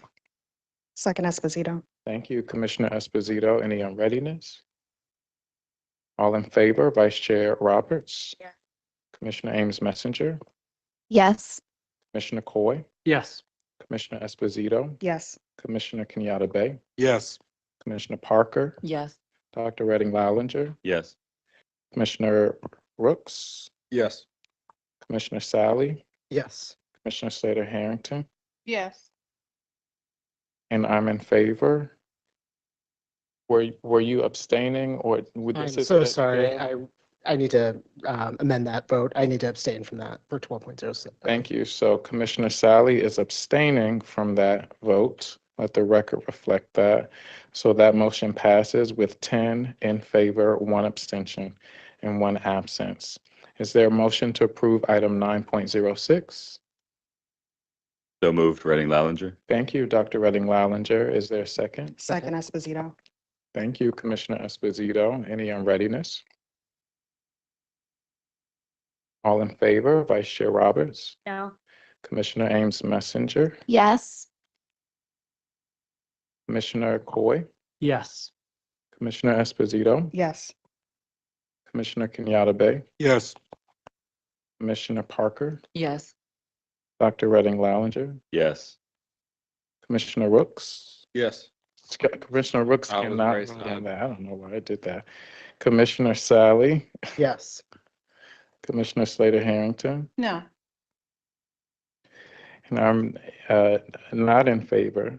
That motion passes with 7 in favor, 3 opposed, and 1 absent. That motion passes. Board tonight just voted to amend the current CEO's contract that was set to end on June 30th, 2025, and to extend the contract to June 30th, 2026.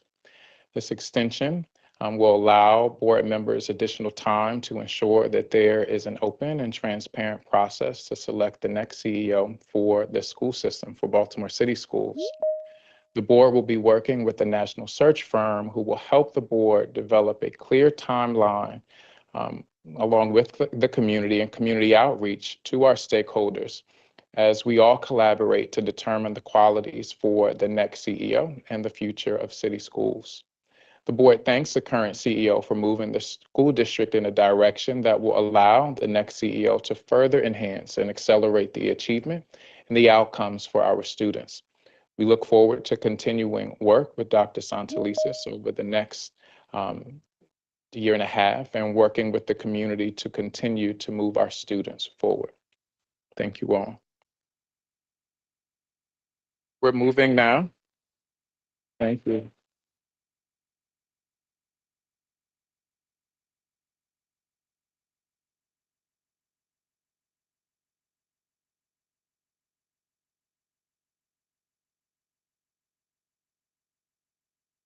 Thank you. Thank you. We're moving now into item 10.01. It is a compliance report for policy ADA, equity, and update. This is a presentation. Good evening, Dr. Durant. I know that you have a fantastic team that you're going to highlight and lift up tonight. And they are loaded on the front row in this boardroom tonight.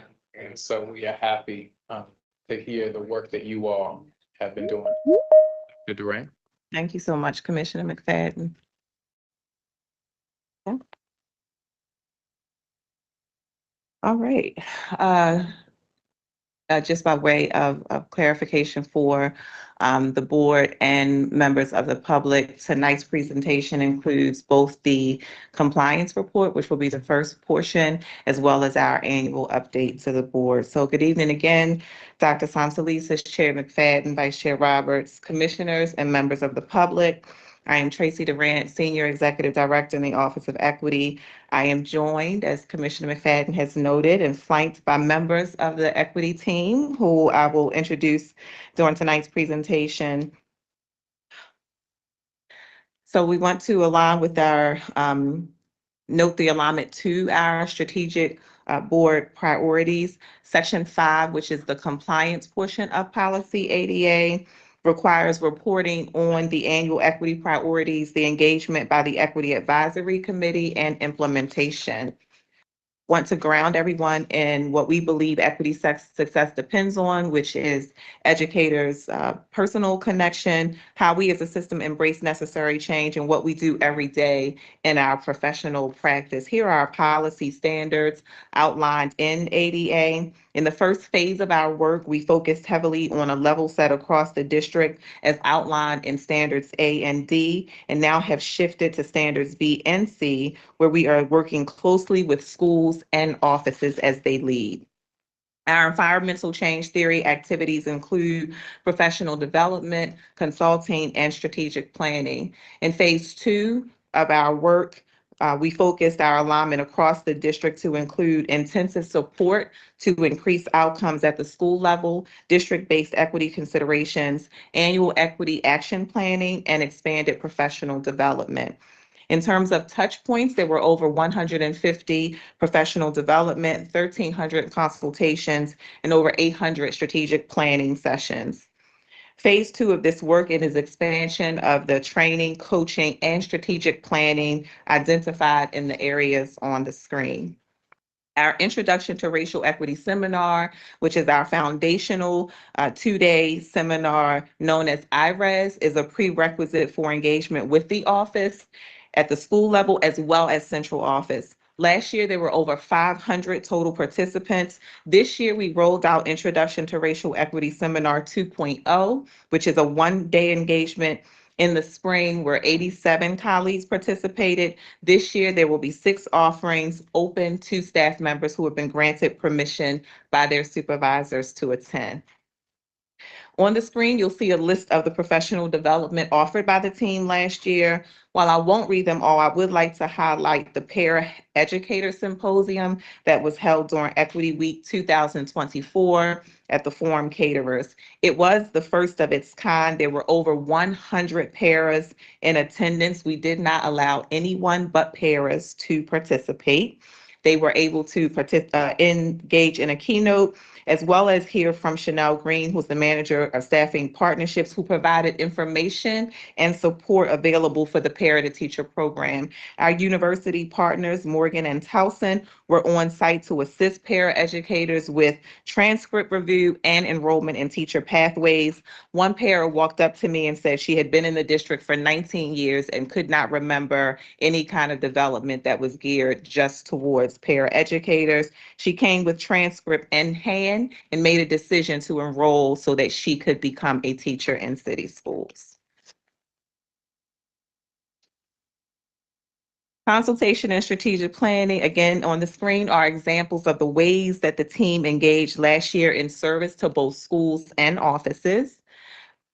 One of the goals of our work has been that new or revised policies would align to policy ADA. And last year, during our update for the first time, we presented examples of those policy alignments, and we are doing so again for this year.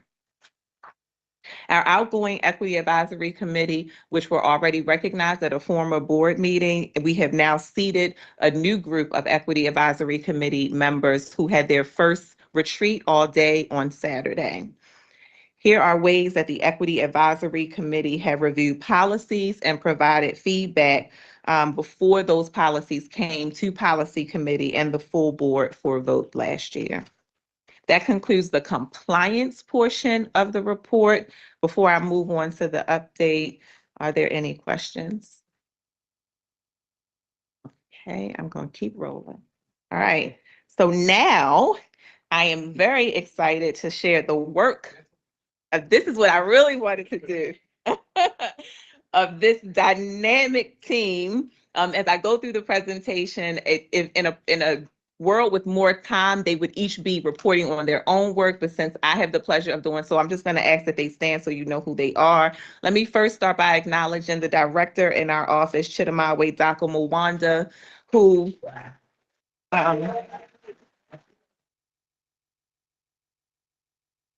Chidamawe has the distinction of being the first full-time person I was allowed to hire in November of 2019 and helps to provide strategic direction for the office. So let's start with Be More Me and James Berkman, our program manager. So our Be More Me initiative, which began under Dr. Santalisa's leadership, the generous support of the Gates Foundation, is currently aligned to the blueprint pillars of literacy, wholeness, and leadership, and are working to align those with Portrait of a Graduate. I have to take a moment to thank Chief Dabrowski and Executive Director Alicea and the Social Studies team for all of the ways that the teams work together to ensure that the Be More Me curriculum, which includes the support provided through our writing fellowship, and our pilot fellowship. We took an opportunity this year to take some survey data from students. We disaggregated that data, looked at teacher surveys, student empathy interviews, and what you will notice is that there has definitely been an increase in the number of teachers who have taught as part of the program and who were in the teaching fellowship. You'll see in terms of curriculum, there's increased teacher and principal data from 23 to 24, and you can see those teacher survey responses as well as what we learned from empathy interviews and coaching. The scores that we are looking at, we are diving deep into the data thanks to our partners in Achievement and Accountability, are showing us promising results from our Be More Me initiative. In terms of youth engagement, one of the things that we are most proud of, and I know James is most proud of in terms of Be More Me, is our student design team.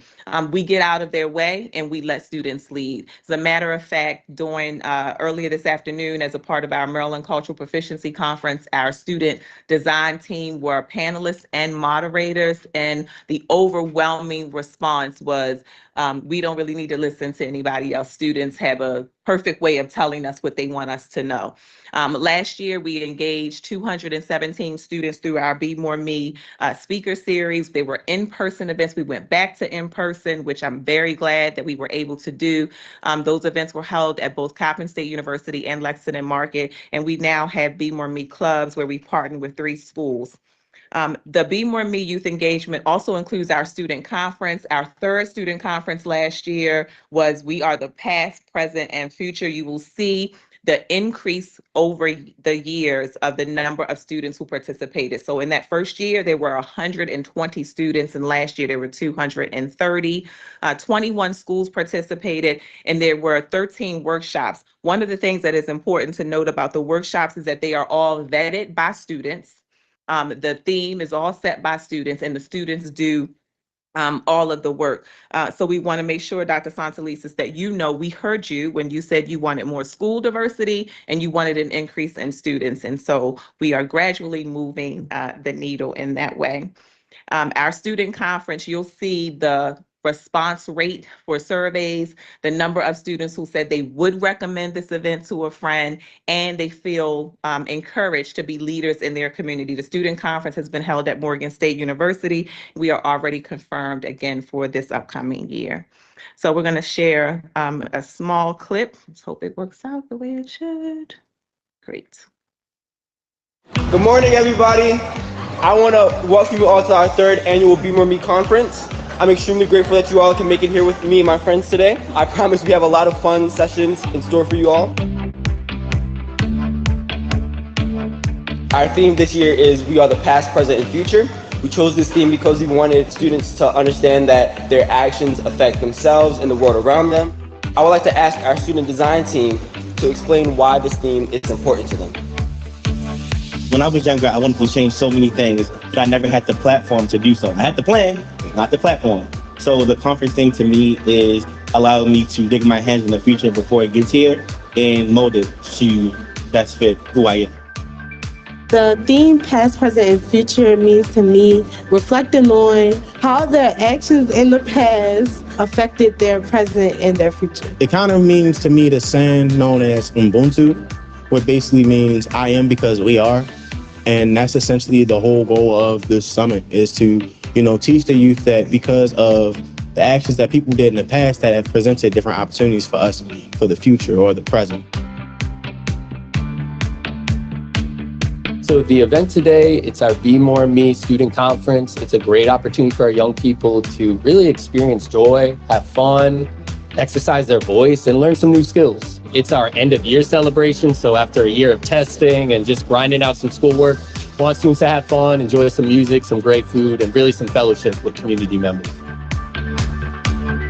I think that spaces like these will forever be important because they give students the opportunity to express themselves, spaces that they never really got the opportunity to express themselves before. My workshop was about fashion. So we learned about the different fashion styles from the late 1900s to early 2000s. And we got to create a picture of something like fashion-wise, and we put on a little fashion show. Allowing kids the space through art to speak about themselves and their feelings and what they're going through is definitely important, because art is a way of coping and a way of therapy. And so giving that to kids and teaching them at a young age is really great.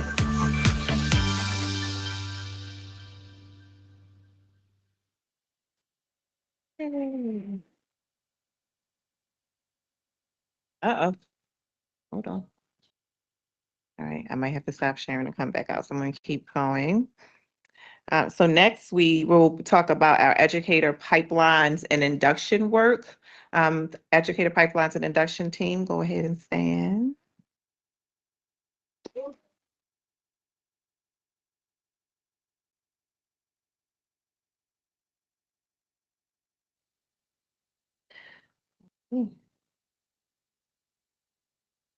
Nope, I'm going to keep going. Technology is great when it works. So while I'm doing this, I will note that on the slide, when it comes up, you will see that Samuel Rather's name now appears as a senior principal coach. He was formerly the director of the Equity Center Pipeline Initiative, and so he has transitioned to a new role. But I wanted to honor the fact that the work that I am reporting on is a reflection of when Sam, before Sam was on the team, but also acknowledging that he's there. So the Educator Pipelines and Induction team supports early career leaders who are in years 1, 2, and 3 of their roles as assistant principals and principals. Additionally, they support those who are aspiring to be school leaders through the Emerging Leaders and Residency Program. Last year, the team served 98 assistant principals, 53 principals, and 9 aspiring principals. So here is a breakdown of those numbers by cohort. For each of the years. And for early career principals, we were supporting year 4 and 5 through support of our transformational principal mentors. We actually gave them an opportunity to get mentoring certification so that they could continue to assist year 4 and 5. The team felt strongly that having 4 and 5 year principals, they weren't quite ready to let them go. So we put into place some additional ways to provide them support. Aspiring principals, we had 4 in the Emerging Leaders Program through support of the New Leaders organization, and resident principals, there were 5. We made a number of enhancements to the pipeline, which included supporting interim principals as they sought principal placement, permanent placement. In response to feedback from our ILEDs, the team hosted a resident principal meet and greet to give ILEDs an opportunity to learn more about each resident. Partnering with our colleagues in human capital, we were able to increase the visibility, accessibility, and streamlining of the screening processes for resident applicants, as well as conduct pipeline review visits with eligible principal candidates in support of decision-making by ILEDs, Chief Tosay, our Chief of Schools, and our CEO, Dr. Santelises. Some of the supports that the team offered last year, you can see examples of them on the screen. Our early career leaders indicate that they value the support of their coaches. They found the Talent Development Tuesday professional development content very beneficial and experienced growth in one or more areas of the leadership framework. One of the things that we are very proud of is there has been an increased interest in leading in city schools. There's a significant increase in interest at aspiring leaders, moving from 29 in school year 23 to 130 who expressed interest in 2024. I heard some clapping. Additionally, in school year 24, because of the investment of 2 additional coaches, we were able to better support the increased number of early career leaders, which led to a greater ability for the team to provide coaching and extended support to our assistant principals and aspiring leaders. So Dr. Santelises, thank you for that investment. The leadership framework, our work is grounded in our leadership framework. And so here's the self-reported growth of our resident principals on the leadership framework. And all 5 of our residents are now sitting principals.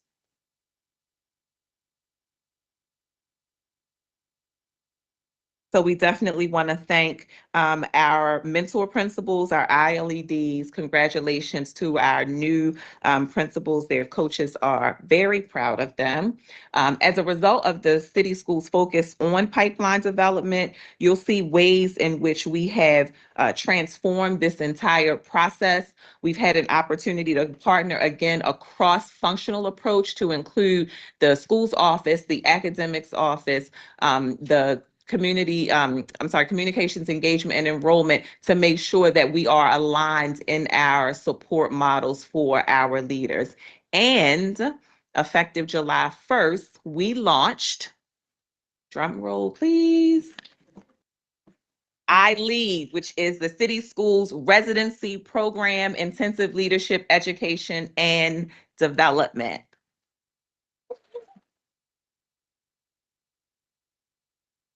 So we wanted to just give you a brief snapshot of this journey to iLead. It was not something that happened overnight. It was a very deliberate, intentional, and strategic approach. Thanks to the Wallace Foundation grant and the landscape analysis that we conducted, where quite frankly, our leaders recommended that it was time that we launch our own internal program so that we would have the kinds of leaders that will be with city schools and helping us to change outcomes. And so this timeline just shows the origin of the educator pipelines and induction team, their move to the Office of Equity, and how we have engaged to bring forth iLead in this year.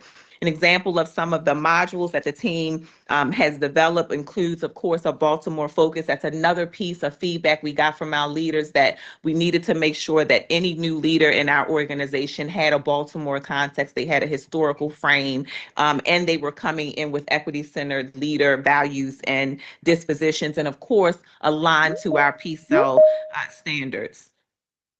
Here are some quotes from our equity-centered, our early career leaders. I won't read those to you, but just I think what you'll get as you read them for yourself is a sense that the support that they get from their coaches and from the educator pipelines and induction team has been an invaluable resource for the work that we are asking them to do. The Equity Center Principal Initiative, or the Pipeline Initiative, which is part of the work that we have been able to do based on the Wallace Foundation grant that we received. Again, you'll notice that Sam Rather is still listed here. He was the director. And earlier this year, the board approved the appointment of Macon Tucker, who is now sitting in the director role. And Megan. So as a result, this work is, as a reminder, this work is a 5-year, $8.2 million grant that we were awarded by the Wallace Foundation. The first 2 years of the grant were guaranteed. Year 3, 4, and 5 only come after successful completion of work plan deliverables. We are in year 4 and have already been awarded year 5 funding.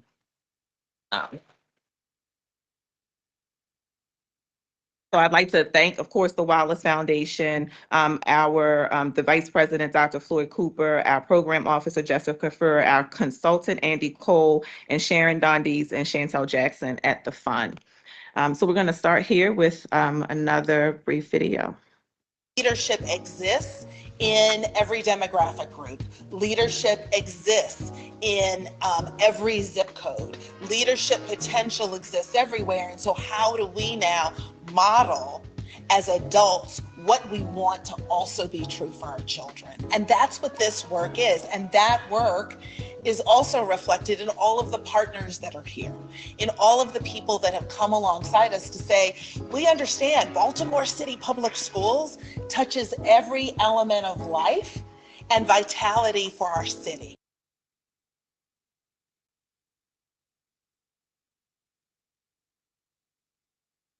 Leadership. Okay.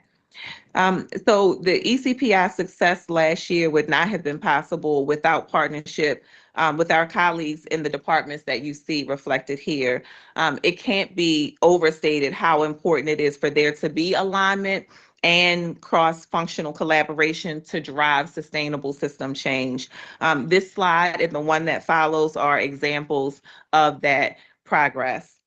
Last year, we hosted an Aspiring Leaders event with a diverse panel of leaders and included an overview of programming and the application process to become a leader in city schools. This fall, we hosted our second Aspiring Leaders Fair. There were over 90 participants in attendance at Baltimore Polytechnic Institute, and the team is already planning our spring Aspiring Leaders event.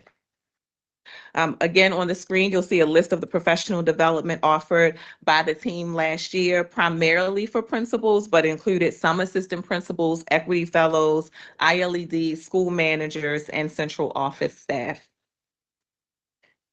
As I wrap this portion, I want to thank the members of our district partnership team, which include colleagues from the Equity Office, Schools, Human Capital, and Family Engagement, as well as the Maryland State Department of Education, Morgan State University. You heard from one of our partners earlier from Towson University, who worked side by side with us to achieve the goals we are collectively working towards.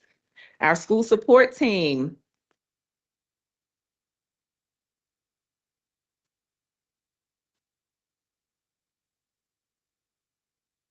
One of whom has been excused. She's teaching tonight.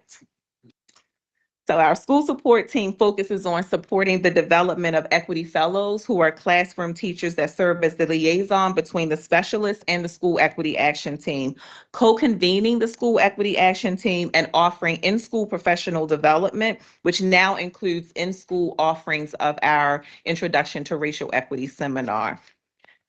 Schools are designated as priority schools when a core team representing the principal, a principal's designee, and an equity fellow have all attended IRES. You will note here the increase in priority schools from 40 in school year 22 to 92 last year, which was only made possible by the district's investment in additional positions and the diligence of the specialists, both individually and collaboratively.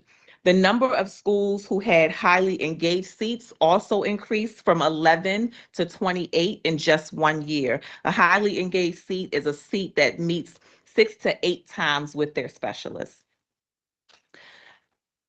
Those schools are also among those that experience sustainability or increase in star ratings, with none of those schools experiencing a decrease in star ratings.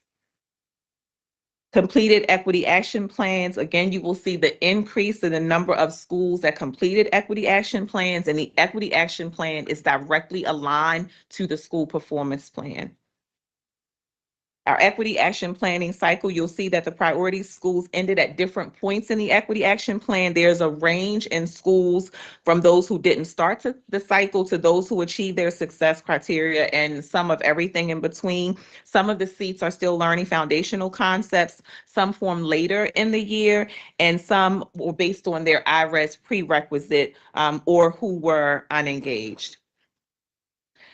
As part of the major support offered by the specialists is the quarterly equity fellowship, which this year we have aligned to our systemic PD days, and they focus on standard D of policy ADA and the guiding questions for the application of an equity lens. Here are some examples of what our fellows have to say about their engagement with the specialists. And so last year we hosted Equity Week. The team, I think they've forgiven me. It is all hands on deck for all 4 days. Last year, we actually added a district office day, which didn't make the flyer. It was something, I think I woke up in the middle of the night, and our central office specialist, again, thank you for that investment, Danielle Byerson, who I think had been on the team for 2 weeks, we decided to have a district office day because colleagues said we really want to understand who's on the team and what it is that you do. We hosted it in this room, and there were over 400 district office staff who came by to get their passport stamped and have lunch with us. So some save the dates. Our Equity Fellowship, our Maryland Cultural Proficiency Conference, we have just concluded day 1 of that conference. Day 2 is tomorrow. We are hosting our 2nd annual Paraeducator Symposium and all of the Equity Week events. So I invite you to save the date for those.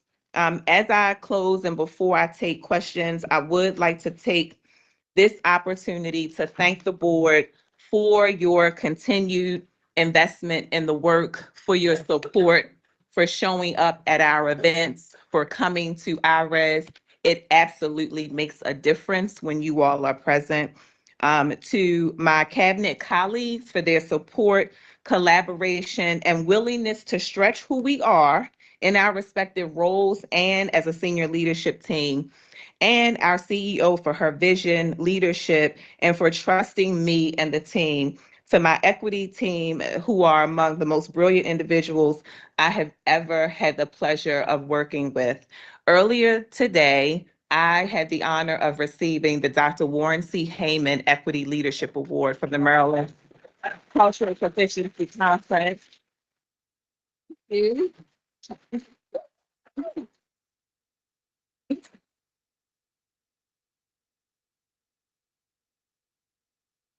Thank you. Wasn't expecting that.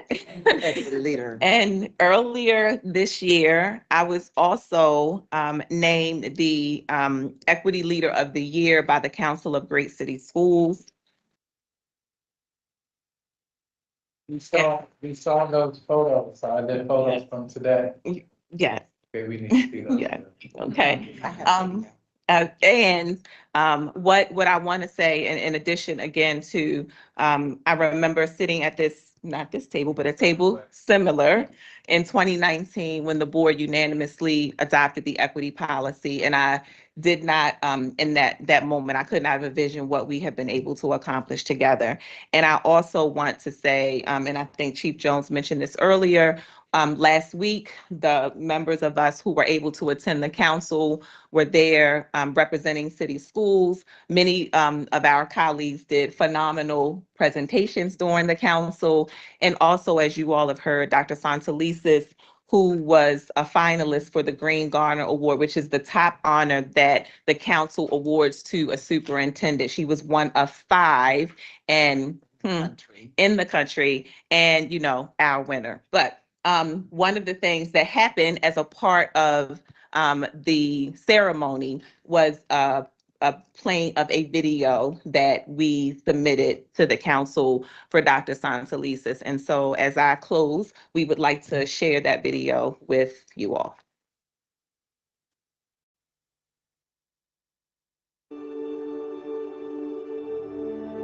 Dr. Santelises is a visionary. It takes courageous leadership to do this work. Every indicator of an organization moving in the right direction, changing outcomes for our children and our families in Baltimore City Public Schools. And it is no question in my mind that that is because Dr. Sonia Santelises is at the helm. We are proud that under her leadership, we did a lot of positive things that are a reflection of decades and decades of underinvestment in our schools, our buildings, our infrastructure, and other things. And the relatively flexible federal dollars that Dr. Santelises managed to the penny was applied really well, and we're proud of that. Dr. Santelises allows her team to lead with confidence and with purpose, ensuring that all of decisions are made with students at the focus. She has been very clear that the work we do with our young people to ensure that they are readers and writers and thinkers remains at the center of our decision making. We've invested in literacy coaches, reading fellows, opportunities to ensure that our teachers know the best research around how children learn to read has always been a top priority. Dr. Santelises asked that I form the Office of Communications, Engagement, and Enrollment so we could laser-like focus on how we could connect families to the academic success of their children. Listening to families, students, staff, principals, district office, that we understand how they're realizing the work, how they're connecting with their families at schools, and using that data to then implement change across the district. I know that Dr. Estes City Schools have been working around the clock to support the collaboration between my office and city schools shows that collaboration and shared responsibility is not just the best way, it's the only way to improve outcomes for our young people. The Year Student Cabinet was like a very important opportunity for me. It was like the first time I feel like as a student that was kind of at like an underrepresented school in the district that I kind of had a voice. As the former Principal of the Year of the state of Maryland, I just felt really empowered. Dr. Santelises was just like a beacon of light for me. Her leadership and the way she spoke has always inspired me, and that is what really set my trajectory off as a school principal. As a proud parent of a student in Baltimore City Public Schools, throughout the years, I've seen extreme efforts that she's put forward to fight for student advocacy, our policies, ensuring that we have an equitable space for our students. Those are the things from the outside in that really matter and shape and mold what happens to our students. Longevity really matters, continuity matters, and having a leader of the level of excellence of Dr. Santelises lead the organization and provide predictability and integrity and a standard of excellence, it's incalculable how valuable that is to Baltimore City. The biggest privilege is to say that I have been able to lead alongside a team of leaders.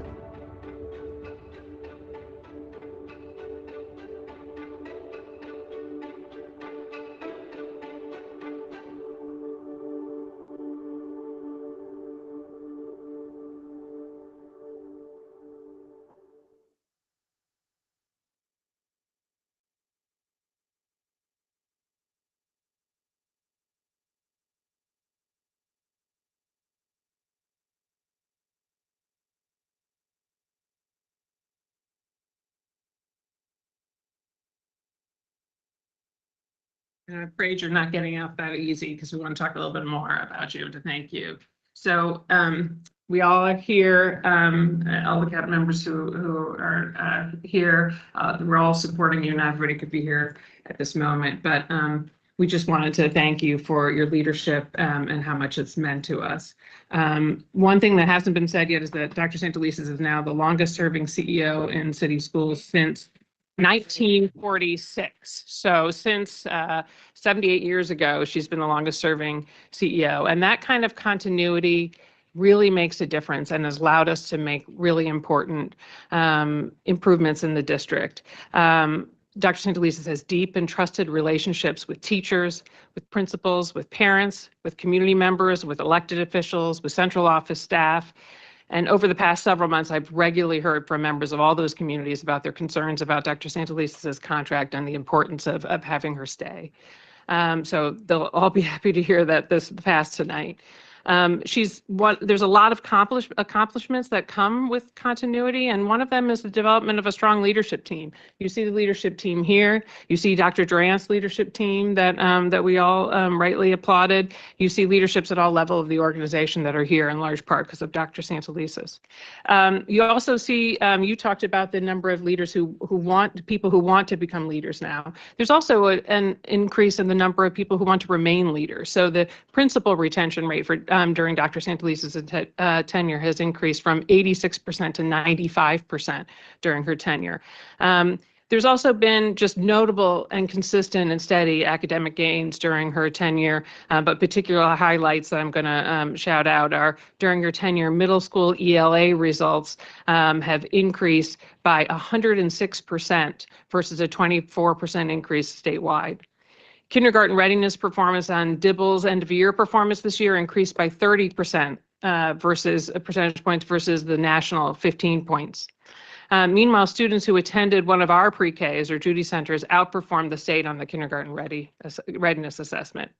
We've also built partnerships with a range of partners, with the Gates Foundation, with the Wallace Foundation, with Under Armour, with Heart of America, the Ravens, Kaboom, that has resulted in over $75 million in contributions to city schools during Dr. Santelises' tenure. During her tenure, we've also increased the rigor and equity and access to excellence for our young people, with every Baltimore City school as a gift and advanced learning site since 2020-21. Every traditional high school, with the exception of Vivian T, because it's a specific program, every other traditional high school offers AP courses. And during her time, the number of Black and African students who sat for AP exams increased 27 percentage points, while the same statistic for Hispanic and Latino students has increased by 40 percentage points. I've been fortunate to be here since day one of your leadership. I've been fortunate to be here for the whole ride, and I've learned from your leadership style.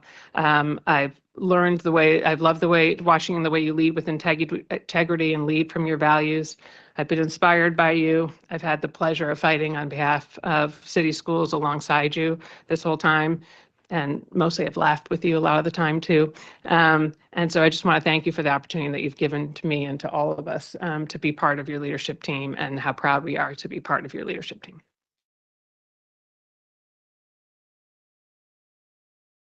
Thank you. Goodbye. There are questions. So I do want to say that this last piece was not part of the prep that I received for this presentation as I was moving along, but it is much appreciated. I have said continually, and will continue to say, that the movement we have made is not enough. We know that it's not enough. I was in for 2.5 hours with a school leader this morning. He was very hard to improve and work on his consistency. We just want to make sure we hear you clearly. Thank you, Chair. Who is working very hard to improve the reading of her first and second graders. And we actually got to look through student work together, and we got to walk through every classroom in that early grade. And that is why I do this work.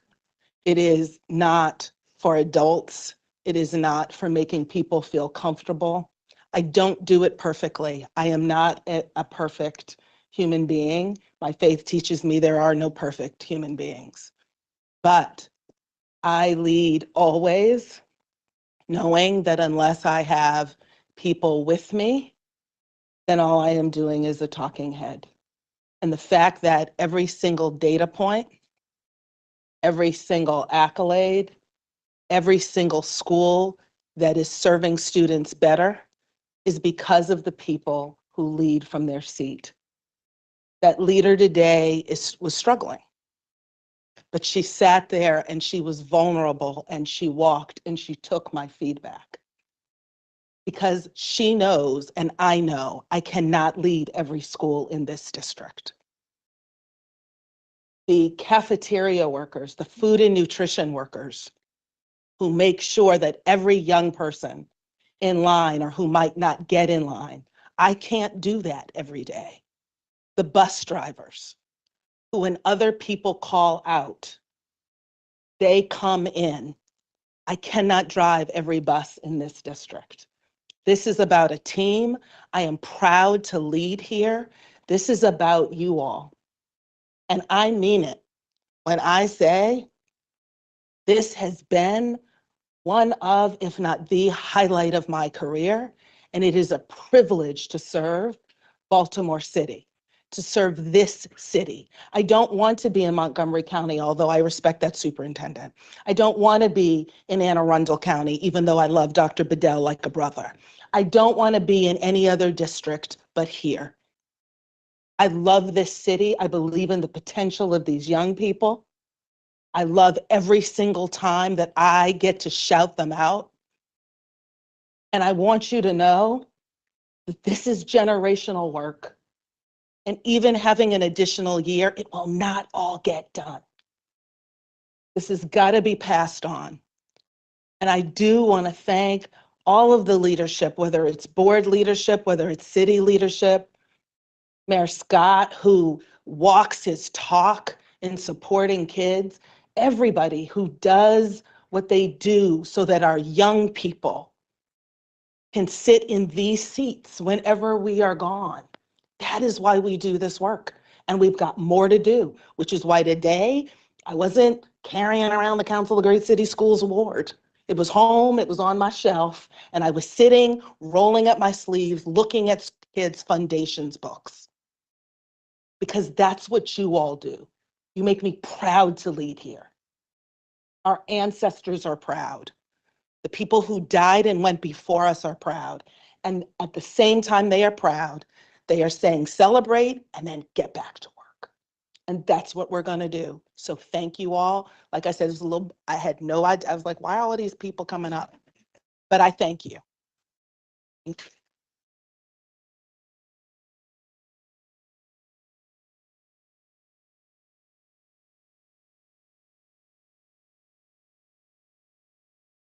I'm still sitting in case there are questions for me. Chair, can I be recognized? Dr. Redding Lallinger. Dr. Durant, this is not a question for you. I wanted to just comment briefly. Dr. Santelises, I wanted to note that in June of 2026, it will mark 10 years of your tenure.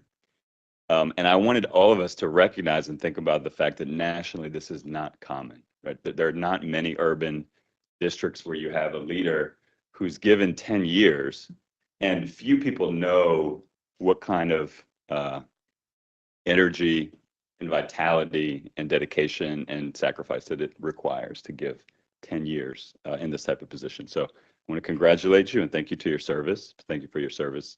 And the last thing that I wanted to say was to echo what the chair said, which I really appreciate his comments, which is over the last weeks and months, many of us on the board have been hearing from the community that what folks really want is to make sure that there's continuity, that we have time for a thoughtful process. And I think in addition to keeping a great leader here for an additional year, what I'm most excited about is that we will have time to do a deliberate national search for the next leader of city schools. So just wanted to congratulate you again. Thank you, Chair, for your leadership, and I'm excited for this next phase.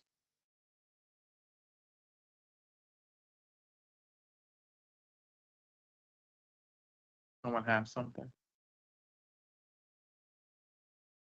Oh, yeah, I do have a question. I think about, we were back at that slide 28 where it looked at the original cohort size, Dr. Durant, and how that we have less folks in the current cohorts. Two questions. I'm curious to know, are we tracking those folks? So does the cohort remain and kind of we monitor, or we track them along their leadership journey? That's one question. Right. So you're talking about the like the early career cohort or the principal cohort, either one. Yes. Right. So what happens is they stay with us for the 3 years. So they move from 1 to 2 to 3. And what I will tell you that the team, what we are wrestling with and we are surfacing right now in discussion with Dr. Santelises is that 3-year enough? What we learned with the last 4 and 5 years, those were the principals who really took leadership during the pandemic. And so their ability to actually step into the principalship looked very different than people who were not in those pandemic years. So the first, second, and third year, we are still tracking them and we track what happens after them. So after that period of the 3 years, we know if they leave the district. In some cases, we know where they go. We know if they go into district office positions. So we are tracking to see what happens with them. Our goal, of course, is to keep them in the seat.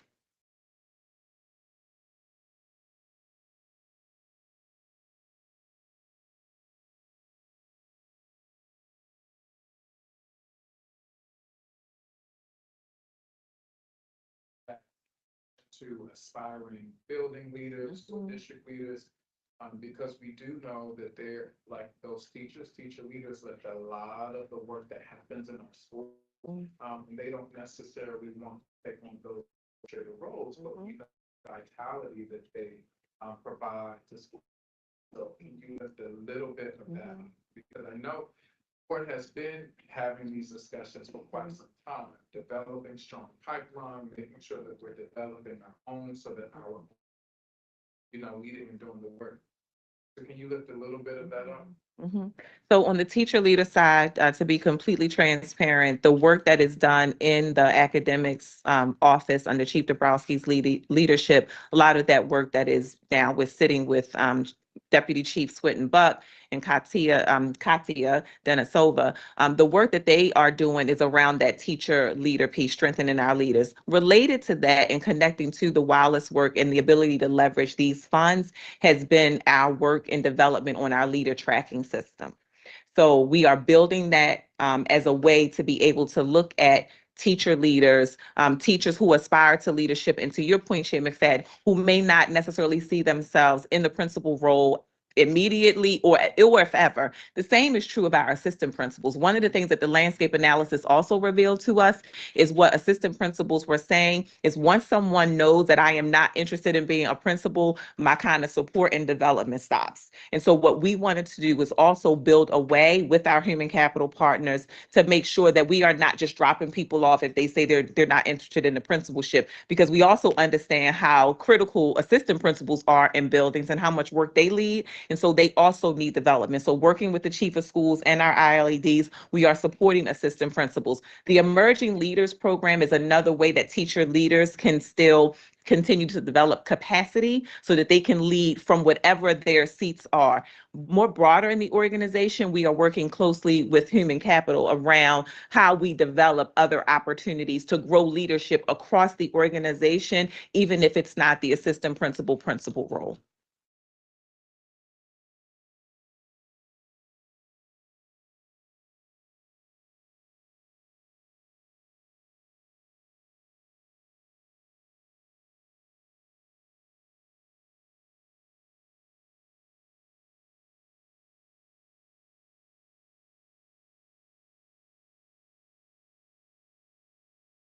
Asking type of resources and support that you all need to inform what we do as we're planning budget.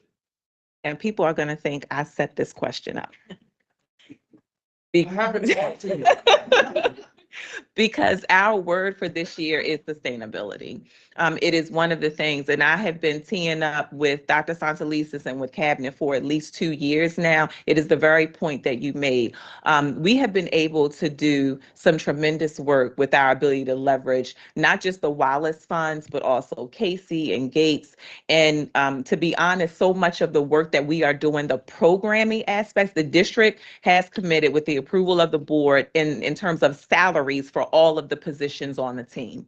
The programming dollars are philanthropic. And so as we are preparing for budget requests, that we have been teeing this up already. And so now we're at a place where we're going to have to, if we want to continue this level of programming, this level of excellence that we have brought forward to the organization, we're going to have to put our money where our mouth is. And the question of what can the board do, like approve my budget request. No, I'm joking. Not really joking. But part of it is going to be how we leverage other philanthropic dollars, if that's necessary, where we pull from. We have some really creative people. You heard, Chief Doherty talk about it. I will also say, in Achievement and Accountability Office, Dr. Hoffman is a master of numbers. So when we try to figure out like, how can we get something done?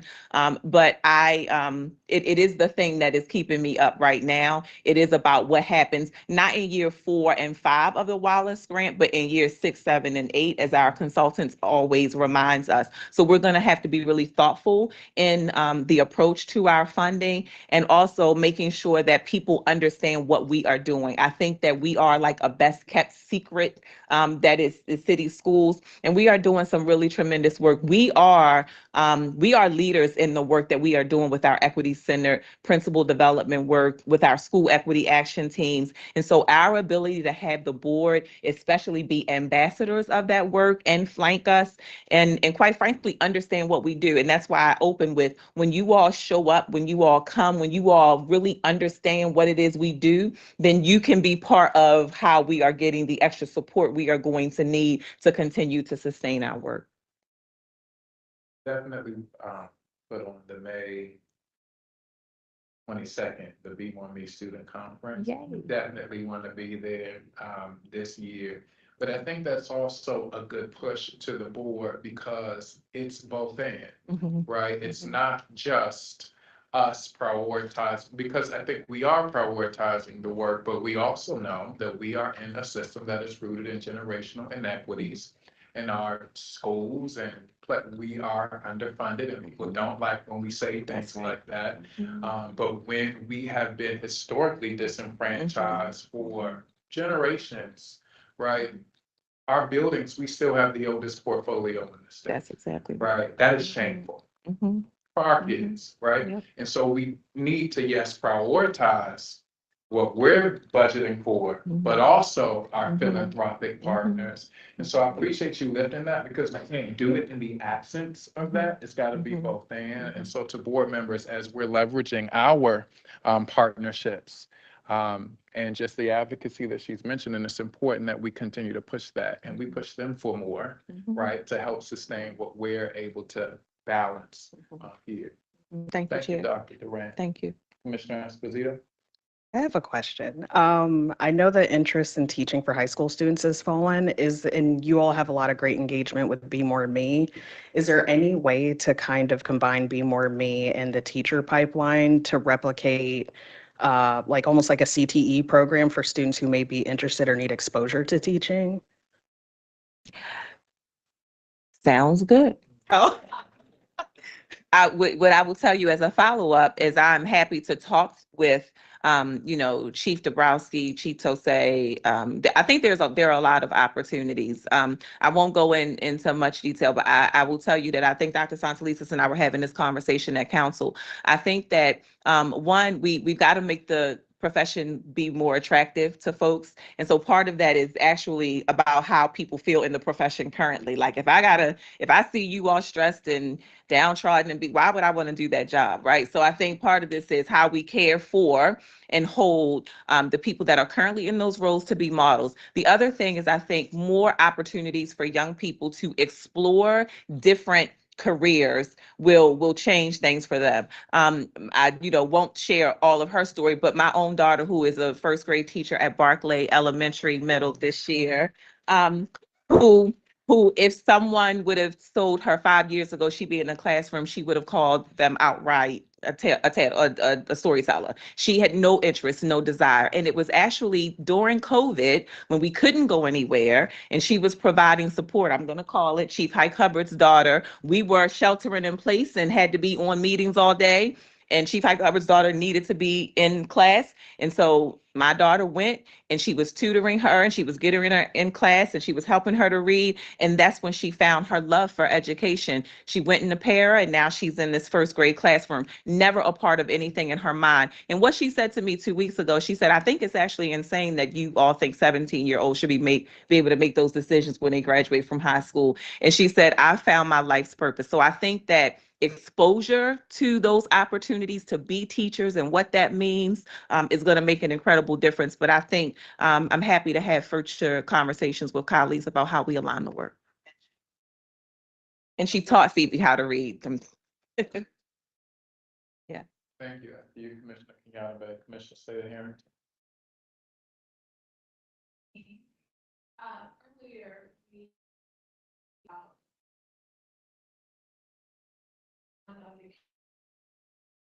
that work identification competence on students.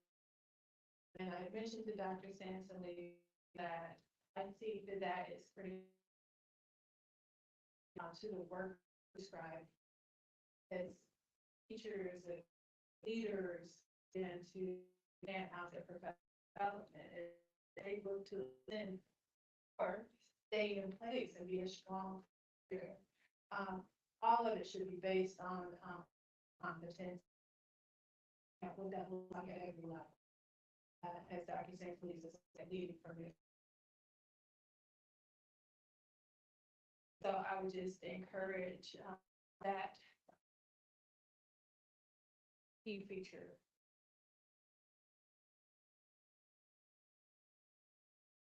Yep. Thank you, Commissioner Slater Harrington. You'll be happy to know we're already working on it. So we are working to make sure that we align our equity-centered values and disposition, our ways of being and ways of doing with the portrait of a graduate, and even in terms of how we're doing evaluation as an organization.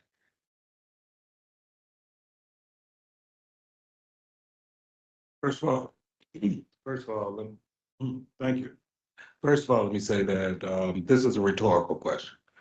I don't want to hear people an answer because inside, Dr. St. Felisa has mentioned something that our ancestors are proud, and I saw a remarkable team here. And I want each of you to ask yourselves, what's the legacy? What personal legacy do I have? And this is something I've asked Dr. St. Felisa. I'm going like, what personal legacy? Because that's what the driving is. That's what the future is. That's where you're building for. And it doesn't mean that everybody makes it through the battle.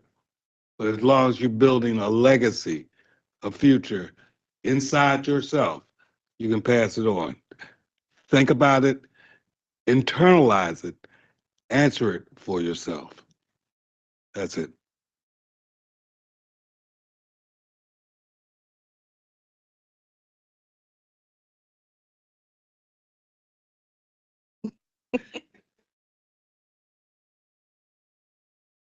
Dr. Durant, thank you so much for your leadership, your work, to the work of your team that you so graciously highlight. We know that you cannot lead the work without great folks working alongside you and with you.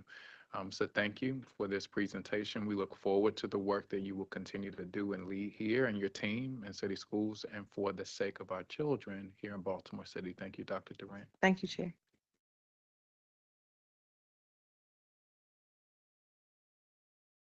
I want to make sure, because we normally do it, and I need this added to things that are printed. We do have someone who has retired after 46 years and 2 months of service to city schools, and that is Lawrence Berry, who started his employment with Baltimore City Schools on August 8th, 1978, as a driver. Mr. Berry also worked as a lead from February 16th, 2008 to December 31st, 2021, and as a supervisor for grounds from January 1st, 2022 until his retirement. Lawrence Berry, again, as I just mentioned, served Baltimore City Public Schools for 46 years and 2 months. Can we just acknowledge him and his service with a round of applause?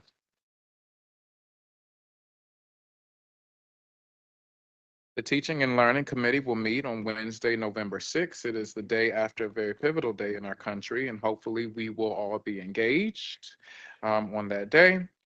At 3:30 p.m., it will be a virtual meeting. The exec session of the board, the next one will be Tuesday, November 12th at 3:30 p.m., followed by a public board meeting that same day at 5:30.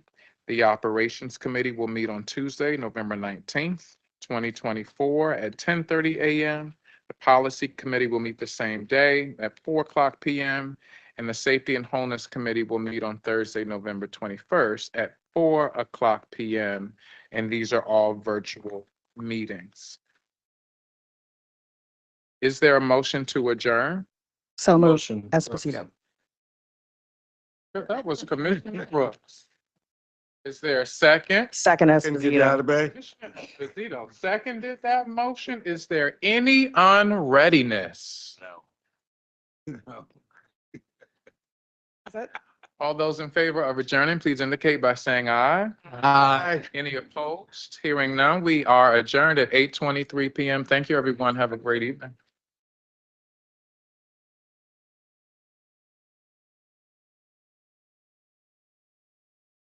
So commissioners, we need you to sit tight for a moment.